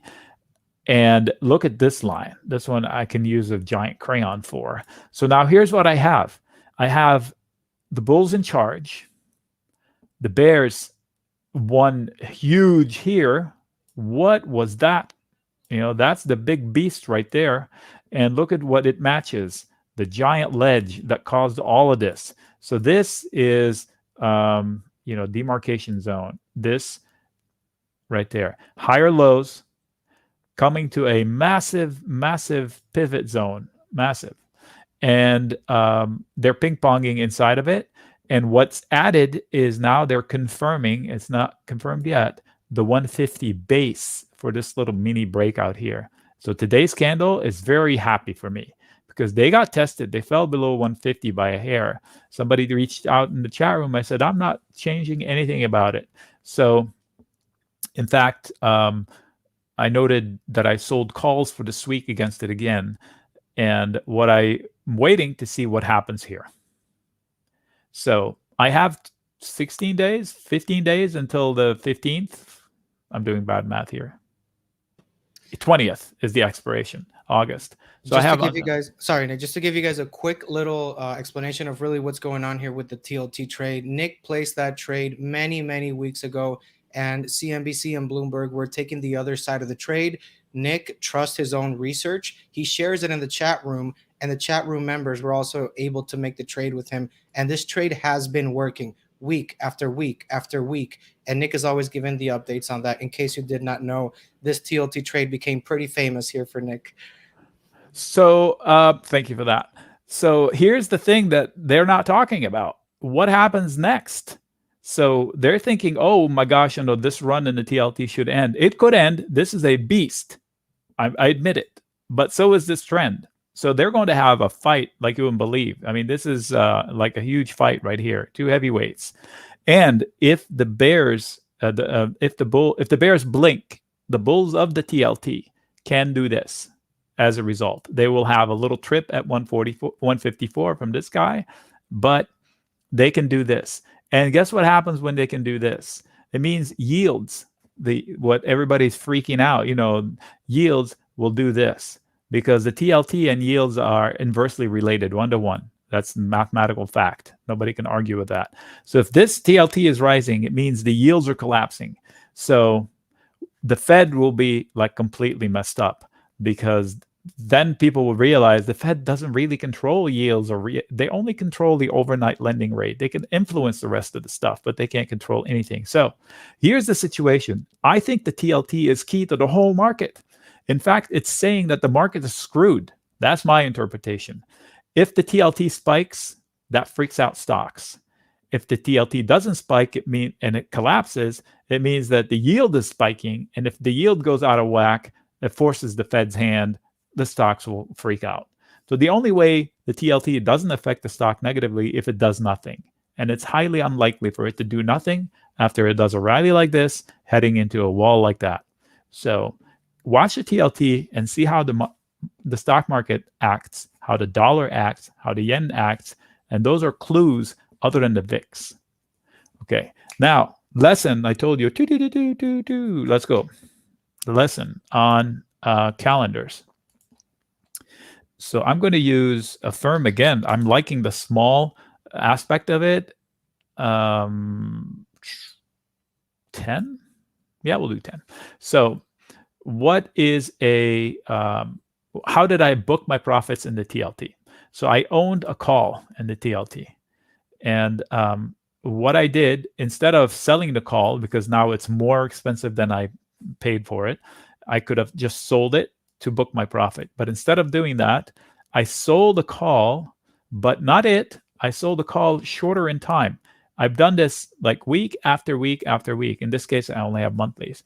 And I would sell instead of selling the 75 call here, I sold the 75 call that expired this week. So I collected whatever I collect. I think it was 40 cents for this week, 38 cents, whatever. Let's call it 40 for round numbers. You're saying, oh, 40 cents, big deal. I paid 80 cents for the call. It's now close to $2.80, $3. I don't know. I will go check it in a second. And it cost me now a credit. So now I'm paid in order to be long. So I booked my entire profit and then some. I kept selling calls and selling calls. So 30 cents, 40 cents, 50 cents. week after week after week, they not only ate my entire 80 costs, so I'm long for free, but now I have a credit. So if this one expires for free, I think it's down to like 15 cents today. Then if by Friday it expires for free, then I've lowered my entry cost even more. So what is this called? So if I own the 75 and I sell the 75 in a different time, then this is called a call calendar spread. It's a spread still because it's got two legs, one sold, one bought. Calendar because they exist in two different calendars. The one I buy is longer dated than the one I sell, and that's important. I can't flip-flop them. I could, but that creates tremendous risk and you'd be short. So this, I buy the one out in time, I sell one closer in time. If they're both at the same level, then it is a calendar spread. So how can this be bad? If the TLT spikes through both legs, in this case, we're not looking at the TLT, I'm using it as an example. If it spikes through both legs, then I'm in trouble, kind of. I have to manage it because I'm long and short at the same place, and it costs me money to be there. I won't quite lose money unless I let it expire that way, then yes, I would lose money. But most times you can book some profit, but you ruin a really good trade by selling this one. So how can I improve those odds? I'll buy this one and I'll sell something higher. So what is that called? It's also called a spread. It's two of them, one sold, one bought. It's no longer a calendar, even though they both exist in different time frames. This one is in 44 days out. This one is only 16 days out. But because they are different levels, 175, 185, it's called a call diagonal spread instead of a calendar spread. So let me put a visual to that so you can understand, okay? So we'll get our trusty scratch pad. This is part of the lesson. We're learning about spreads. First things first. The first spread I mentioned earlier, not now, was buying a call, selling a call above it, okay? That is a vertical spread, vertical, up, down. They both exist in one time frame. Now, buying a call, we just learned two new ones. Buying a call out in time and selling a call closer in time. Now it's called a calendar spread. They exist in two different time frames. Okay, one time frame, two time frames. It's called a calendar spread. Now the third version is I buy the same call. Instead of buying this one that exists in a different time frame, I sell one higher. So now it's called the diagonal spread. So now that's a visual to vertical, diagonal. Diagonal. I told you I'm running out of energy. And calendar. So vertical, calendar, diagonal. Same time frame, different time frame, same level, different time frames, different levels. Okay. So that is on the call side. Same thing works on the put side. So in my case, I own this one and I've been selling here. And the last one I sold is, I believe, 154 or 153 for this week. So I may buy it back tomorrow to close it for partial gains. I don't want to be too greedy because what I want is this to happen without me having to have any of these, because that would be a shame. It would just limit my profits tremendously. So I have a great trade going. I don't want to ruin it for 10 cents. So I will take off all of the ones just in case that the bulls of TLT win this battle and we get this whoosh up. I want to just be long this for 2 weeks. That would be outstanding profits. Okay, so that's the TLT. It's not an exact recommendation like that because the trade has been already unfolding. So if you want more details, we can discuss it in the chat room at length. And it's, in fact, I did today with somebody that wanted to start a new one today. I wouldn't use August. That's too close. Why don't they call the calendar horizontal? Yeah, why don't they? I don't call the same stuff, trust me, like the poor man's covered call. That's a calendar or a diagonal. Okay, Rocket, Docu, Nokia, STX. Whoa, you have a lot of them. NVIDIA, can I please look at NVIDIA? I was short NVIDIA. I closed my short just before the split. Too high for my taste up here. Too expensive. Was too expensive relative to AMD. It was 3 times more expensive than AMD. Right now, I don't know. They're both too expensive. I would not get long either of those two up here. Why? Because it's just not an obvious point of entry. It's not an obvious. Yeah, Roblex, I saw you earlier. Okay. Not an obvious point of entry after the 5-point pop, because $82.50, $83 is where some sellers are lurking into $85. So you have to be careful. I do like the company. I was long at certain times. I don't remember what I did. Let me see. Maybe this will okay. A good base, support zone, if lost, 70 possible. Look at that. So up here, back then, somewhere here, I said support zone, if lost, 70 or lower is possible. And what was the low? 71 and change. So pretty darn good. Now they're bouncing. They're above the line, but they're not clear. What is this? That is a big beast. I want to see them overcome this. This is daily. So this is a pivotal candle. Look at where they closed. So the next couple of days are super important. And look left, all the way left. This level has been in play for a long time. I don't think it's easy. Who's in charge? Bears. What's the machine going to do? Most likely sell the pop. So next couple of days, super important.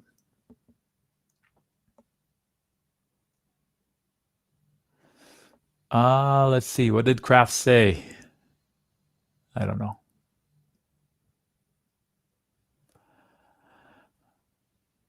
I'm scrolling back to see if I can put snow. Okay, we'll do snow. I think I did it yesterday, didn't I? Amazon. All right, we'll do Amazon, of course. The beast. Okay. Snow. Okay. Boy, that was a fake out, right? Maybe, maybe not. Snow is battling for this neckline right there in order to finish the job. It's going into resistance zones, as I've indicated. If you look left, 2 huge fail points right there, 1 big fail point up here. So it's not easy. The breakout may have been here, may have been here. I don't know what target they're going for. It will need the markets to continue rallying. I do like the rebound. I liked it down here. I like the company long term. I wish it had gone longer, but if it dips into 240 plus or minus $3, I would get long. In fact, this is too low. I'm going to start looking long here. I'm doing homework, so this is actual stuff for me. Push Fed, start looking.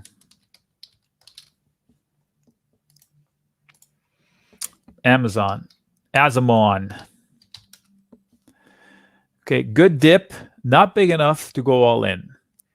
If I go long Amazon, I'm going long markets. So if you want an actionable trade on Amazon, not actionable trade, actionable lines on Amazon, draw a box around this little candle right here. That is the immediate trigger line. So today they failed at the top of it, and that's your sandbox for the next day or two. So if they break out from the sandbox, they overshoot in that direction, and there will be resistance up here. If they break down from the sandbox, they'll come down and finish filling whatever gap there is. Is there a gap? Maybe, maybe not. So there's support down here. There's support lower. Buy the dip. Where are my buy the dip alerts? Dang, nabbit. Okay. I remember saying buy the dip at 805 to members. That's how long I've been doing this. Open air opportunity. Sure, they took it. See? Oh, one caveat on Amazon. Let me go to a weekly and take out all the drawings and reset the chart. Okay, so a few weeks ago, I did a video saying if they close at an all-time weekly closing high, they could go to 4,200 or more. That scenario is not completely off the table, but the longer they spend time down here, it is. So I like the closing of this candle. This was suboptimal, and they need to get back up here if they can this week. not seeing that likely unless they have a miracle reaction to the jobs number on Friday, quite frankly. So that's the important part of Amazon. The bulls are in charge, higher lows. They will buy the dip in these two areas. If the market's correct, Amazon can be at 2,400 and 2,200. What the fuck did he just say? Yep, that's what I said. It's possible. Amazon drops 30, 40% often. So that's 30% right there. But every drop in Amazon is an opportunity to get long. All right, Warshan, welcome. You know what time it is, Nick? It It is. Wait, I do need to get this. I need to get a real soundboard, guys, okay? Let's go. Bring that energy. The bigger the community, the better we are. You see Nick going hard today. He does this every day. I saw a comment here. Does Nick does something on vacation? You know what Nick was doing on vacation? Shorting Apple. He was doing educational sessions with us from the penthouse he was staying at. So this is all about the community. You want to talk about an international option trading community? This is it. Benzinga is an international global community of traders that basically we all scheme for trades together. We are for the little guy. We're not for the big guy. We're for the retail trader. Nick is doing this for retail traders. He's not doing this for investment funds. We're here for the little guy. Look at this. Who do you think I'm for? Come on. We're all for you guys. So welcome new members and let's keep growing. Let's keep getting better at trading and learning, guys. Yep. Cool. So JR is asking, or Junior is asking, do I do any scalping? Yes, I do. My schedule doesn't allow me to hunt for scalping, but if I take a trade and I get a good benefit right away, I will scalp it. In fact, almost all my trades are scalps because I close early. In this environment, we can't overstay our welcome because the sentiment is flip-floppy. So I scalped Apple shorts on vacation. You know, I hopped in the chat room. I said, what is this with Apple going 150 out of nowhere? I'm going to buy a 145 put. I did. And then the next day, comes down and I scalped it. Also recently, I went long the IWM. I posted in the chat room. I said, I'm going long IWM calls naked. It's a trade. I'll stop myself out if it doesn't go my way, kind of like the futures trading type of thing. And then IWM went ballistic into the next morning. So if somebody took that, they made like 300-400%. Of course, I scalped early. I only made 250%, but it was a good trade nonetheless. Yeah, I do scalp. Okay, so pins. Somebody asked about pins. I do like it. It's on my radar. I have like a dozen stocks I want to catch falling knives in. This is one of them. Again, it's conducive to online everything. Nobody's going to stop going to Pinterest because they're working more now. They'll just use it less. So the honeymoon period from the pandemic may be going away, but it is a winning company. And let me see the financials of it. Yeah, they have growth on their side. I don't think they're bleeding cash. That's pretty important. 1 second. They have, positive cash flow from operations, so they don't need to borrow to order to exist. Top line. Did we already look at this? These numbers are familiar. Yeah, we did Pinterest. Come on. You tricked me. Yeah, it's a good stock. Let me see here. I'm scrolling back up. So Rocket, I do like. NVIDIA, I don't like up here. Rocket, unfortunately, is part of the cohort of meme stocks. So if it gets hammered because AMC is falling, I would be willing to buy the dip in Rocket. They are misunderstood, and I think like this is no good. They need time to prove to Wall Street that indeed, their P&L is legit. This is a legitimate company that's been operating forever. They have a lot of resistance into 19, but I'm long and I will stay long. I own calls way out in time that I've paid for over and over again. So I'm okay sitting on them. Even if they go a little bit red, overall, I am positive. DocU, Nokia. Too high for me, DocU. Nokia, I shared a trade that went ballistic. Actually, it went tough, but if somebody stuck it out, they did okay. Up here, I don't like it, but it is a meme stock, so I wouldn't short it. So it's kind of a boring stock with not so boring action, so I don't like to sell anything on it. Let me see here.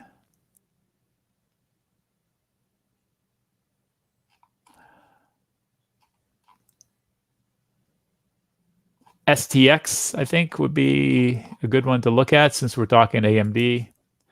Did I miss him do pins? Yes, you missed. I like it. Pop in the chat room. But hey, don't they have a cancellation opportunity in 2 weeks or whatever? So Yes, I didn't want to get all in here because obviously we're doing education, but yes, we do have a 14-day money back guarantee. So you can go in there and trade with Nick, make millions. And you know what? If you don't want to make more millions, get out. No problem. We're having fun. If you don't like me, if I'm a little harsh sometimes, like today I didn't unleash. I was a little harsh with someone, but it was okay. Here's the thing, guys. Okay, I just want to focus on this for a minute. All right. Nick has his own way of processing news. I've seen this myself.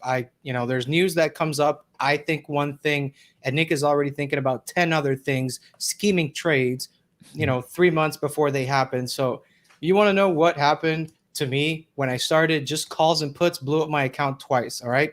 Don't do that. Don't go the same road that I did. Learn from a mentor, somebody that's done that before and is at that status. So really quick here, guys, I just want to show you the checkout here. So if any of you guys go here to the link that I posted below, I'm going to post it one more time here so Nick can get his charts and everything on. All right. This is the link, guys. I'm going to put it up here. We have sorry, that's the wrong link. I'm going to post the right link here right now. So basically, Nick is basically out there in the chat room all day. So if you have any questions about tickers, we are doing 70% off for today. As you can see, free laptop for the first 30 people, email, address, 70% discount. I don't even know how we got that 70% discount approved, but it is what it is. Nick is happy to be here with you guys. So let's get back here to the education here with Nick. Okay, somebody asked about Qualcomm. It may have already triggered along here and target is up here, but I wouldn't be surprised if they fail to break through here before they come back and just continue this higher low trend to hit the wall and then finally break out of the wall. If they don't, they are going to trip down. No problem. This is where I would be buying the dip as well. Look, buy the dip opportunity. So I'm pretty consistent. You don't want to lose this line, but that would be a market crash scenario that is not in the cards here to Qualcomm unless something happens for the whole market. Could I talk about V? Sure, you just signed up. Of course I'm going to talk about V, even though we could be talking about V tomorrow. Same as PayPal. I do like Visa. I like it much better here. I did not like it up here. I did not like it up here or up here. I would be willing to go long Visa right now. How? I would sell puts or put spreads down here. For some reason, Visa's traders just changed. They used to be, look, I had a goal when I shorted Visa up here and it got to the goal. I should take that out. And I rarely short a stock, and especially ones that I like. And I said, wait, see, look, I said, I'm shorting Visa with puts. And that's the goal, and I'll book profits before it hits the goal. So I will take that back out. So this one is a pivot zone. So it would be a buy the dip opportunity if we ever get there for whatever reason. Goodness gracious, right? So that would be a buy the dip up opportunity. However, it's also a reason for me to get long if I'm not long already. Get long. Boom. And if ever it gets down here, like I say, I would mortgage the dog, the house, the kid. Don't have a cat. I'm in between cars. I borrow my son's jalopies. He's a car buff. He builds cars, trucks actually, for racing. Okay, so stop out for me if I'm short. So when I said I'm short and my target was down here, was a stop out. And this is no longer just a stop out. It is a pivot. What is a pivot? It's a level that is significant either on the way up or on the way down. You have action above it and action below it recently, and it's kind of like a balanced teeter-totter thing. So I should pay attention to it. It's not a hard line in the sand, but in this case, it's sharp enough to where I need to put it on the radar. I can't get it to be flat for some reason. If you lose the lows from the last couple of days, you may come down to here. And since we're doing that, MasterCard would look the same. I like MasterCard even better. For some reason, it's trading crappier than Visa, but it's a better trading company in the general terms usually. But these days, it's different. Those are winning companies. They're playing second fiddle to Square. Somebody asked about Square earlier. I think they misspelled it. Somebody asked me today in the chat room, would you short Square? I said I'm already short Square, but because I brought it to myself upon myself. I was long Square, and then I got too cute. I booked profit, and I got even cuter, and I did an iron condor. I'm putting cute in quotes, hashtag sarcasm, because I had a beautiful win, and I tried to make it a better win, and I kind of made it too complicated for myself. I'm not losing money, but it's a bigger headache than it should have been. I should have booked the win and walked away. And he said that he wanted to short Square. I said, if you short Square, you're shorting the market, and you better stop out if it goes above that. Why? Because it's probably going to 310. So I do have a short position on it, but it's a leftover position from a whole convoluted thing. So if it rallies from here, I will buy a call spread to, flatten out of my position. I wouldn't close it, but I would protect myself. If the super spike comes, I'll break even. If it doesn't come, I'll make a little money. That's Square. All right, we covered all the fintech guys. Mara, we'll talk about Mara. I did trade Mara, and I believe I shared it. This is the Bitcoin thing, right? Yeah. Okay, so this was my price path to Mara. And they got up halfway and didn't take the step. And then they fell because Bitcoin fell. By the way, if you don't trade Bitcoin or coins, I think you're doing yourselves this favor. They're so fun. It's like currency minus the stress, because you can just... Anyway, I do it. And the easiest wins this year have been to every big dip in Bitcoin, I buy my coins.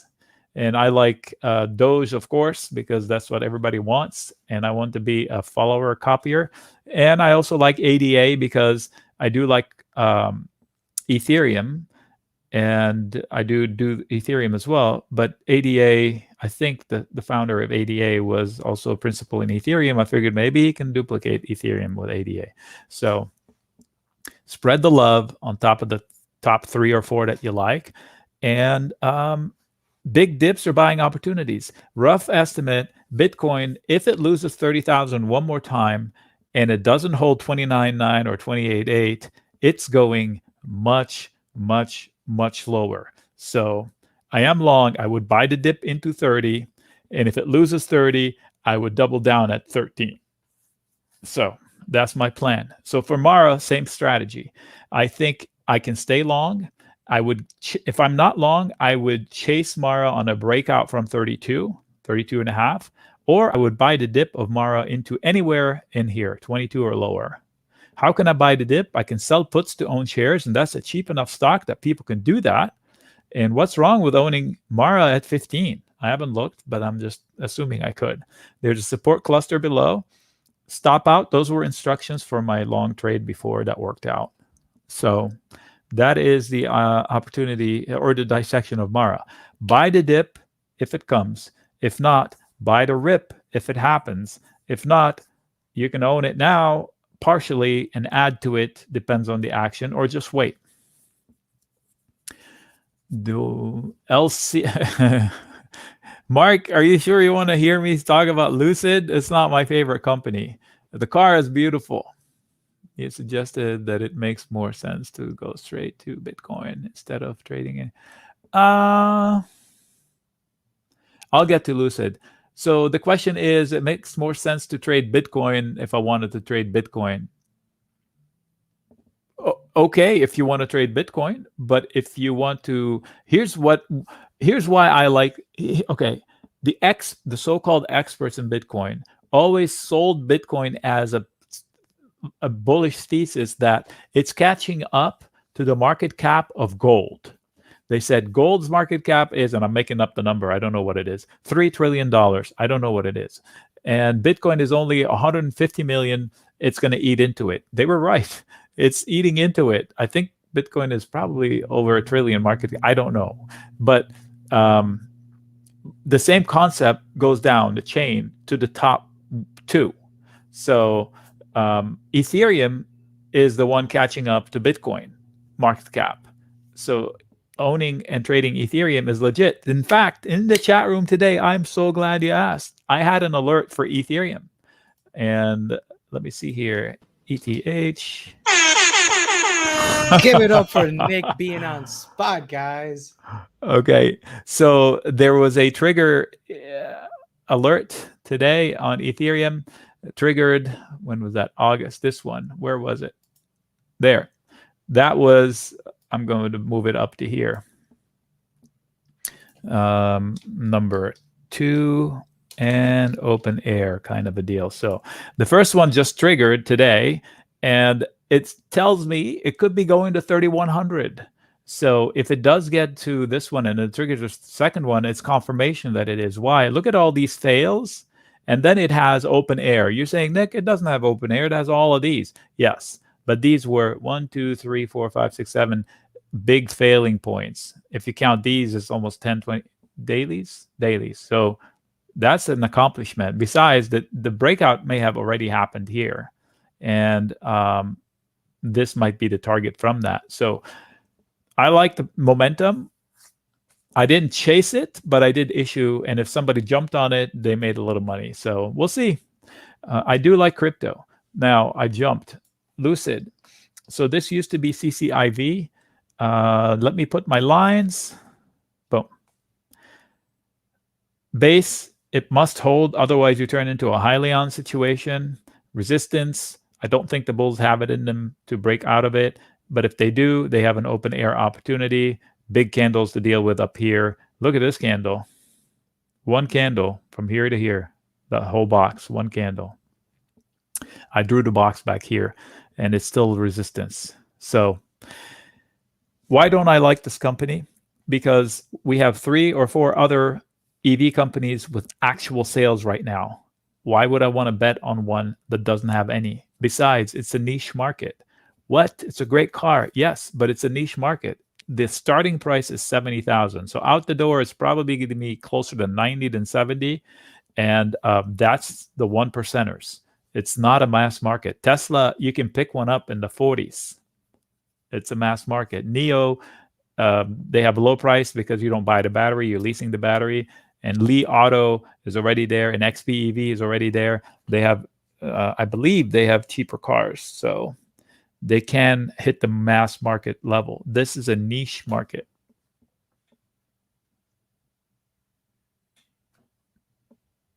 They haven't sold a single car. How about they haven't made a single car? It's not they haven't sold it. So I think, wait, they promised production in the second half of the year. That's a delay from the first half of the year. God help the stock if they delay it one more time. I don't know when they're due to update us, but when they do, it better not be, we're going to push it until next quarter because of chip shortage. They might say that. They might use the freaking chip shortage as cover for them missing production.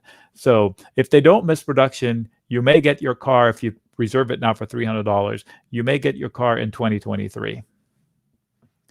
By then, wait, they postponed it already and the stock did not get shellacked? Okay. So by then, they would have 3rd or 4th generation EVs and other makers. It's just they're behind the ball. Car is great. I know it's a legitimate company. They have employees everywhere and factories everywhere or whatever, but I'd rather bet on concrete stuff. Like if the stock market corrects, this one has nothing to hold it up. NIO has its own P&L to hold it up. Tesla has its own P&L to hold it up. They actually have clients they can upgrade. What's Lucid going to do? It loses hope, the whole thing falls apart. The whole price, you know how on options they say there's extrinsic value. If you buy an out-of-the-money call, there's no meat in it, no in-the-money part of it that says intrinsic value. It's all extrinsic value. This is what all is. The whole price of the stock is based on future hope. So it's not an insult. That's how it is for pre-production companies that are public that don't sell anything yet. All right. How are we doing on time there, Hal? Just waiting on your note, Nick. I know that you're very busy in the chat room, so I know you go hard too. So I'm trying. Let's find the balance. You tell me. I have another 10 minutes in me, and that's it. Okay. All right, guys. I'm sorry, folks. All right, folks. Oh, bam. All right, 10 minutes more of Nic Chahine before, after that, we go back to the chat room. I might stay a little bit here with you guys afterwards.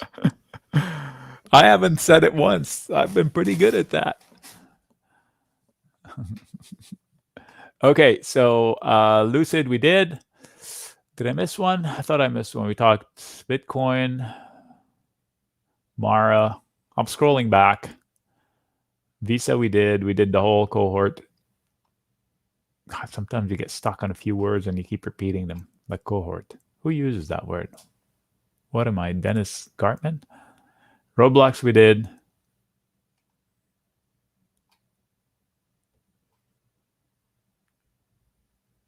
Oh, well, then let's do an education. How about education? Funko, I did that yesterday. Funko, such a Funko company. It's a toy company. It's going into resistance. That is a good, you don't want to lose this because that brings that. That would be the buy the dip opportunity. It has resistance here. It has a lot of resistance into 22. So I did Spotify. NTAP, okay, we'll do NTAP. Etsy is on my buy the dip list there tomorrow. Stealth Freak 25 from YouTube. So what are we looking at here? NetApp, it's threatening to break out. If I'm not long, I want to see a breakout to chase it. But if they do, they have a good runway to maybe 90. So I wouldn't short it. If I'm long, I can't stay long. I would trim. I would buy the dip if it comes. But look, the dip buyers are there in force. So are we here somewhere? Yeah. Like here, they ran, they failed at a prior failure, they reloaded, and boom, they took it out. So they're running. If they fail a little bit here and they come down to 80 and they come back and break out from this one, that becomes a trigger that could clear them past this one. So it's pretty good opportunity. That's NTAP. Etsy, it's a buy the dip opportunity. ABNB, all right. Snap, crackle, pop. How many have you asked? That's Airbnb. I'll show you my comments and we'll move on. It's in a resistance sticky zone, has resistance above it. I'm not compelled to own it. I would buy the dip. I like it long term. Petra. I think that's a newer company, right? Something about Bitcoin? No. Oh, yes. Transit vehicles, electric. So I don't know what to tell you if it's a SPAC or not. You got to do your homework to see what the heck. Do they have income now? Do they not? They look like they have a P&L of sorts. So there's nothing from the chart that can tell me anything except that there's a big failing point at 12, big pivot point that was the base down here, and then another one at 14. So if it ever gets to 14, and if that price gets you out of trouble of sorts, I would get out and thank the Lord. Look, they're selling the pops. So if it pops anywhere to 12, 13, or 14, if that gets me out of trouble, I'm out. If I'm looking to take a flyer on it, meaning a long-term lotto, do your homework, do your due diligence, buy the shares or buy calls. What kind of calls? Way out there calls. So instead of buying shares for thousands, you can buy calls for hundreds and lock in your price. Is that what I'm recommending doing? No, I know nothing about the company and the charts won't tell me anything. Visio. Because you asked twice, I'm not going to answer it. No, I'm just kidding. I'm going to give you the benefit of the doubt. I did GM already, GE. I did GM. Okay. Visio. I did in the chat room, I think, today. For some reason. Did I put lines? I did not. So Visio, complete debacle. If I catch the falling knife here, I am hoping it holds. That's it. If it doesn't hold, it's going to 19 or lower. Do your homework. Did they report? If they did, then find out why they're spitting it out and make sure you're not getting yourself into hot water. It looks like their P&L looks okay just from the one line I'm looking at. So it is fallen into proven support. If that support fails, it collects another wind of selling down lower. But this should be good support. GM we did with Ford. We decided that we're not compelled to own dip yet. Upstart, I believe I shared a trade with a stop out level and it's working. And my trade was a snoozer. What? I sold puts down in the 60s out to December. Yep. And I said, I won't even defend that spread if if Upstart falls down to that level, I will buy the shares at that price and sell my protection for even more profits. So CrowdStrike, didn't they get shellacked? No, they didn't. What am I talking about? So there's good day, up 4%, earnings coming that has a resistance zone, clearly. That's the prior high. If they break through it, they have open error. I wouldn't short it. Mini support zone below, big line above. Somewhere in the middle lies the truth.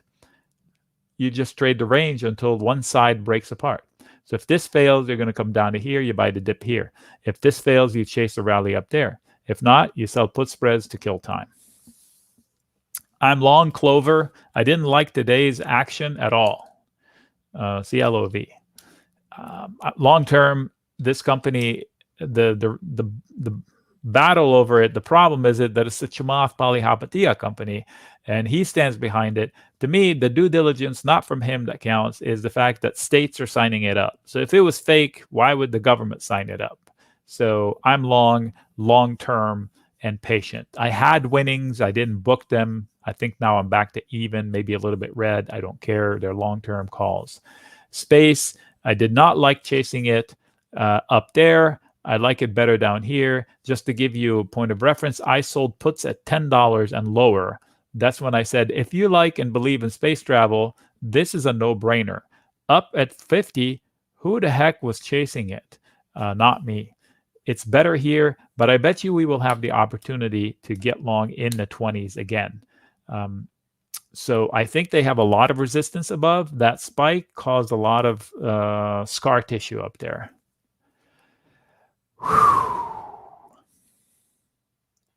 Enphase, I like the company. I like the product. I do know because I did homework on the product. It is smarter than Tesla's product. Tesla is all-inclusive, but this one is smarter because it allows you to basically utilize each cell up top on the roof independently, something like that, like microconverters for each cell, as opposed to one converter. If one cell is bogged down, it bogs down the whole thing. Look at it. It's looking to bust out. So you're right here. If you're long, you're happy. So if I'm not long, a move above 201.5 would get me long, but know that you're going to face immediate resistance. However, if they break through that resistance, so the breakout from here will stall here, they'll come back, maybe dip down to 200, 195, I wouldn't get out because the target might be 240 and 250. This is if, okay? So if I'm not long yet, I may want to wait to 202, 201.5 and chase it. Small position at 139. Good for you. Bam. Sell calls. Well, small position. I already talked DocU. Okay, so Junior, you're asking me my percentage average of wins. I can tell you above 90% of my credit spreads are winners. About 85 to 88% of all of my debit spreads offer wins of 10, 12, 15, 20%. If somebody scalps all of these, those are all winners. If somebody buys something and they hope they stay in it until death, most of them just they fade. The ones that are super home runs are super home runs, but I never sit on wins. So I trade by credit spreads. So if you're asking me, my win percentage is always in the 90s because I set them up that way, not because I'm a genius, because I'm consistent in what I'm asking of my odds. So I played high odds base hits, boring trades. I do like love. Southwest, I did go long. I'm out of it. I don't want to see this happen and they look like they're drawing it. See, they bounced and they come back. So if they lose this guy, arguably this guy, so one bad day and this could be 40 with a lot of support at 44. I would get long at 44.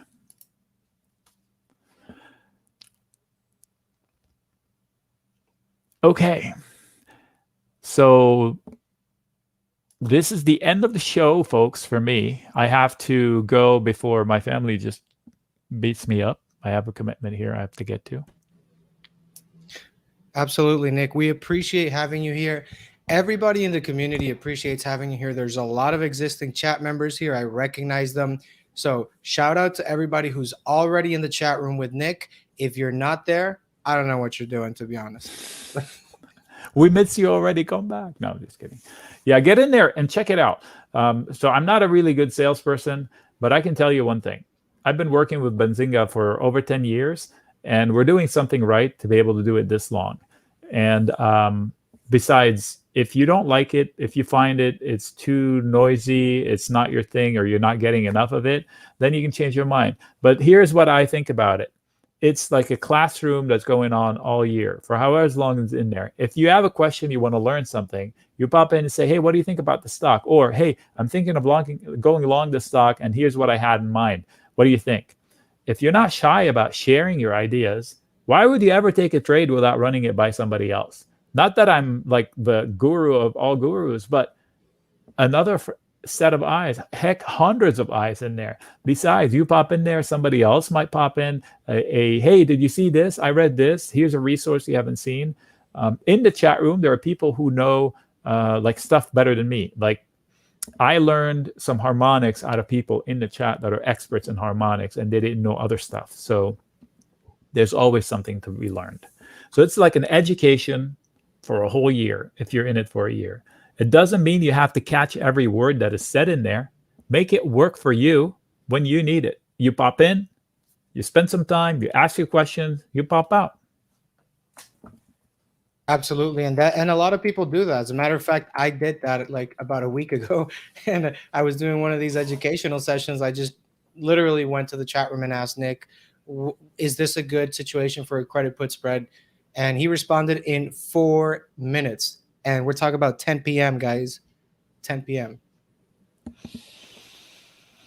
All right, folks, I appreciate you spending time with me here, and good luck tomorrow. By the way, this is an important week. Overall picture, we were talking charts earlier. If you want just a picture overall, pay attention to the small caps, what they do on Friday and where they close on Friday.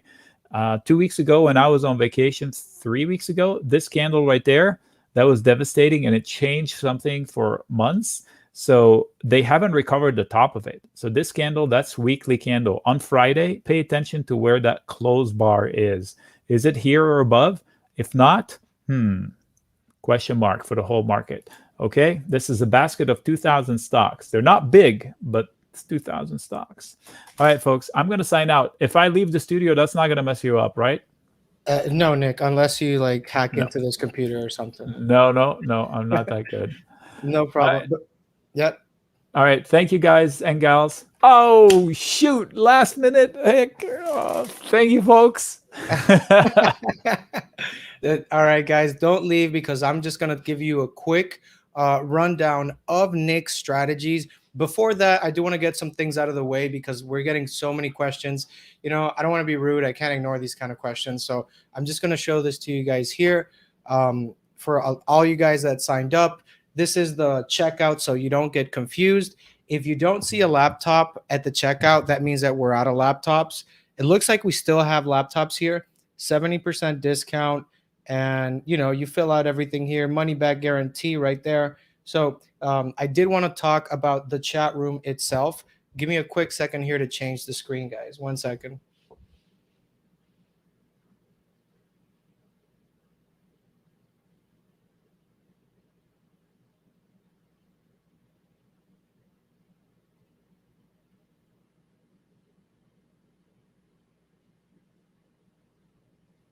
Okay. I think you guys can see that there. So this is the chat room. This is where things get hot and heavy. Nick is there pretty much all day, and he's scheming over trades. What you guys saw today is literally just a little droplet in the ocean of what he's doing every single day for everybody. So I know that a lot of you guys love Nick, and a lot of you guys come here to listen to Nick and all that stuff. If you think that has value, if you think that coming here to talk to Nick to the point where you ask him about your trades has value, imagine talking to him 24/7. Of course, the man sleeps, he has a family, but Benzinga is also a family, right? And we are a community of traders. But ultimately, if you guys just started trading and you're feeling like, I don't know, maybe giving up or something like that, because when you're buying calls and puts, man, you either feel like a hero or you feel like a zero, right? And that could be a little discouraging. But look, if Nick would have quit it when he started, he wouldn't be able to mentor all you guys here. So ultimately, if no one else sees it, you must see it for yourself. Benzinga represents an idea. Benzinga represents possibilities for traders around the world. We're an international community. So you won't go to the next level with options trading, but you need to invest, right? You're not going to get to that next level if you're not investing time in your craft, time in learning. That's what we're doing here. We're literally pumping out these educational webinars every day that we can. So look at it this way. Money is a means to an end. You want to buy a car, a house, a jet, whatever it is. Don't let anything get in the way of that, right? No matter how bad it gets, you need to say that I'm going to make it. Invest in your mind. This is not taught anywhere else. I took finance. I took business. My background is finance. Nobody ever taught me technicals, pullbacks, Fibonacci's, like short reports, all these things. I had no clue until I was caught in the middle of those things. So invest in your mind. This is not taught anywhere else, but you got to remember, it's the first step. There's always steps to everything that you do. You're never going to get from zero to hero in one day, especially in something as complicated as the market. So remember, without consistency, you never finish. And you need to have discipline. And discipline, you need to apply that every day, not just Tuesdays. So consistency and discipline and trading with a community, that's what's going to get you where you need to go. That's what got me off of calls and puts, strictly calls and puts. And I started taking different option trades. So we can just scroll over the chat room, see what, we can just gossip around, see what they're talking about. Let's see. So we got a new member there, Bernhilder. Hey, what's up, man? What's up? I was just emailing him a couple minutes ago. And we got Samuel, 2 new members there. So great stuff there. This is the chat room, guys. We're basically scheming over trades. This is throughout the whole day, 24/7. We're talking about trades. Nick is basically throwing out charts. You're looking at this. This is a response that took literally seconds. So Nick responded in seconds there. So quite honestly, guys, I was trading calls and puts when I started trading options a couple of years ago. As new traders, that's all we know. And it's not our fault. The big institutions want us to be dumb money. That's why they call us dumb money. That's why they want us to stay as what they think is dumb money, right? So ultimately, you want to not be that, right? You definitely want to know what you're doing. And this is where this comes in so handy. Having a mentor like Nick. Yesterday I did one of these educational sessions, and I literally went over like a trade I took, Robinhood, right? So this is not a popularity contest. We're here to make money. So Robinhood, I threw a thesis, I threw a trigger, got in at 37, put it in the chat as well. Robinhood went all the way up to, 75, around there. So I sold my shares, I bought calls, I consult with Nick every single time. And the responses are there in the chat room. But ultimately, I know you guys want to make money, but you have to filter your trade through a mentor, okay? Because otherwise you're just vacuum trading. Guess who did vacuum trading? 90% of the retail traders who lose money. All right. The people that are doing these trades by themselves in their house, not filtering, not getting feedback, besides from, Baby Toe 79 username on Reddit, those are not the people that last in the market. Okay. I'm lucky enough to be able to talk to investment firms, family trading offices, and private investors. And I can tell you one thing, they're not buying, they are selling. They're selling options. That's what Nic specializes in. Credit put spreads, he hedges the trade. That's just a much safer way to play it because I'm not comfortable losing 100% of the trade, right? Credit put spread is a totally different trade. If you are not familiar with all of the option trading vehicles that you have, all these financial tools that you have as an options trader, you can't call yourself an options trader. You're just a call buyer, right? You don't want to be just a put buyer or a call buyer. You really want to get in the mindset of playing safe. So, V Blakehart, that was the main. What was the main aha moment that changed your mind about calls and puts? The second time I blew up my account, that was the aha moment. And I thought I got it on the first time, and I didn't. I had to go back and think that I knew everything to blow it up again to really come to the conclusion that this is not a game that you want to play by yourself. This is really something that you want to have mentorship. You want to have somebody who has the experience. If you want to go ahead and try to risk it and YOLO it like I did and blow up your account twice, do it. Like nobody's stopping you, right? And you know who loves that? Investment firms, right? The big boys. They love that you don't know the difference between a credit put spread or a covered call or a naked call or any of these things because they want you to just buy the calls and the puts. So when your call expires worthless, you know who's making money on the other side, no matter what, the big banks. So stop making them money. Start trying to make money for yourself. That's why we're doing this. This is literally the community, the main global international options community in the world, right? You have Nic Chahine, who's top of the line, answering questions every second. If that's not mentorship, I don't know. I don't know what it is because I've tried a lot of different services. I've gone through a lot of different, these education sessions, you call them. I never learned anything. I really never had that one-on-one with anybody. So if you're new in trading, I don't know why you're not looking for mentorship. Look at it this way. I mean, my dad's a lawyer, my mom's a doctor. Do you think they skipped school and they just went into the emergency room and started, popping babies and bringing babies in? You can't do that, right? If you're a lawyer, do you just walk into the courtroom and just wing it? If you're a doctor, you just walk into the ER and start winging it. You don't, right? Because there's people's lives involved, right? But when it comes to your money, when it comes to your wallet, when it comes to all the years you've been saving up to get into the market, to get ahead and get out of that 9 to 5, why are you winging it? That's my question. If you don't have an answer why you're winging it, that's good because there's no answer. You should not wing it. You need to get the mentorship and you need to get the education, guys. So I do want to let you guys know something.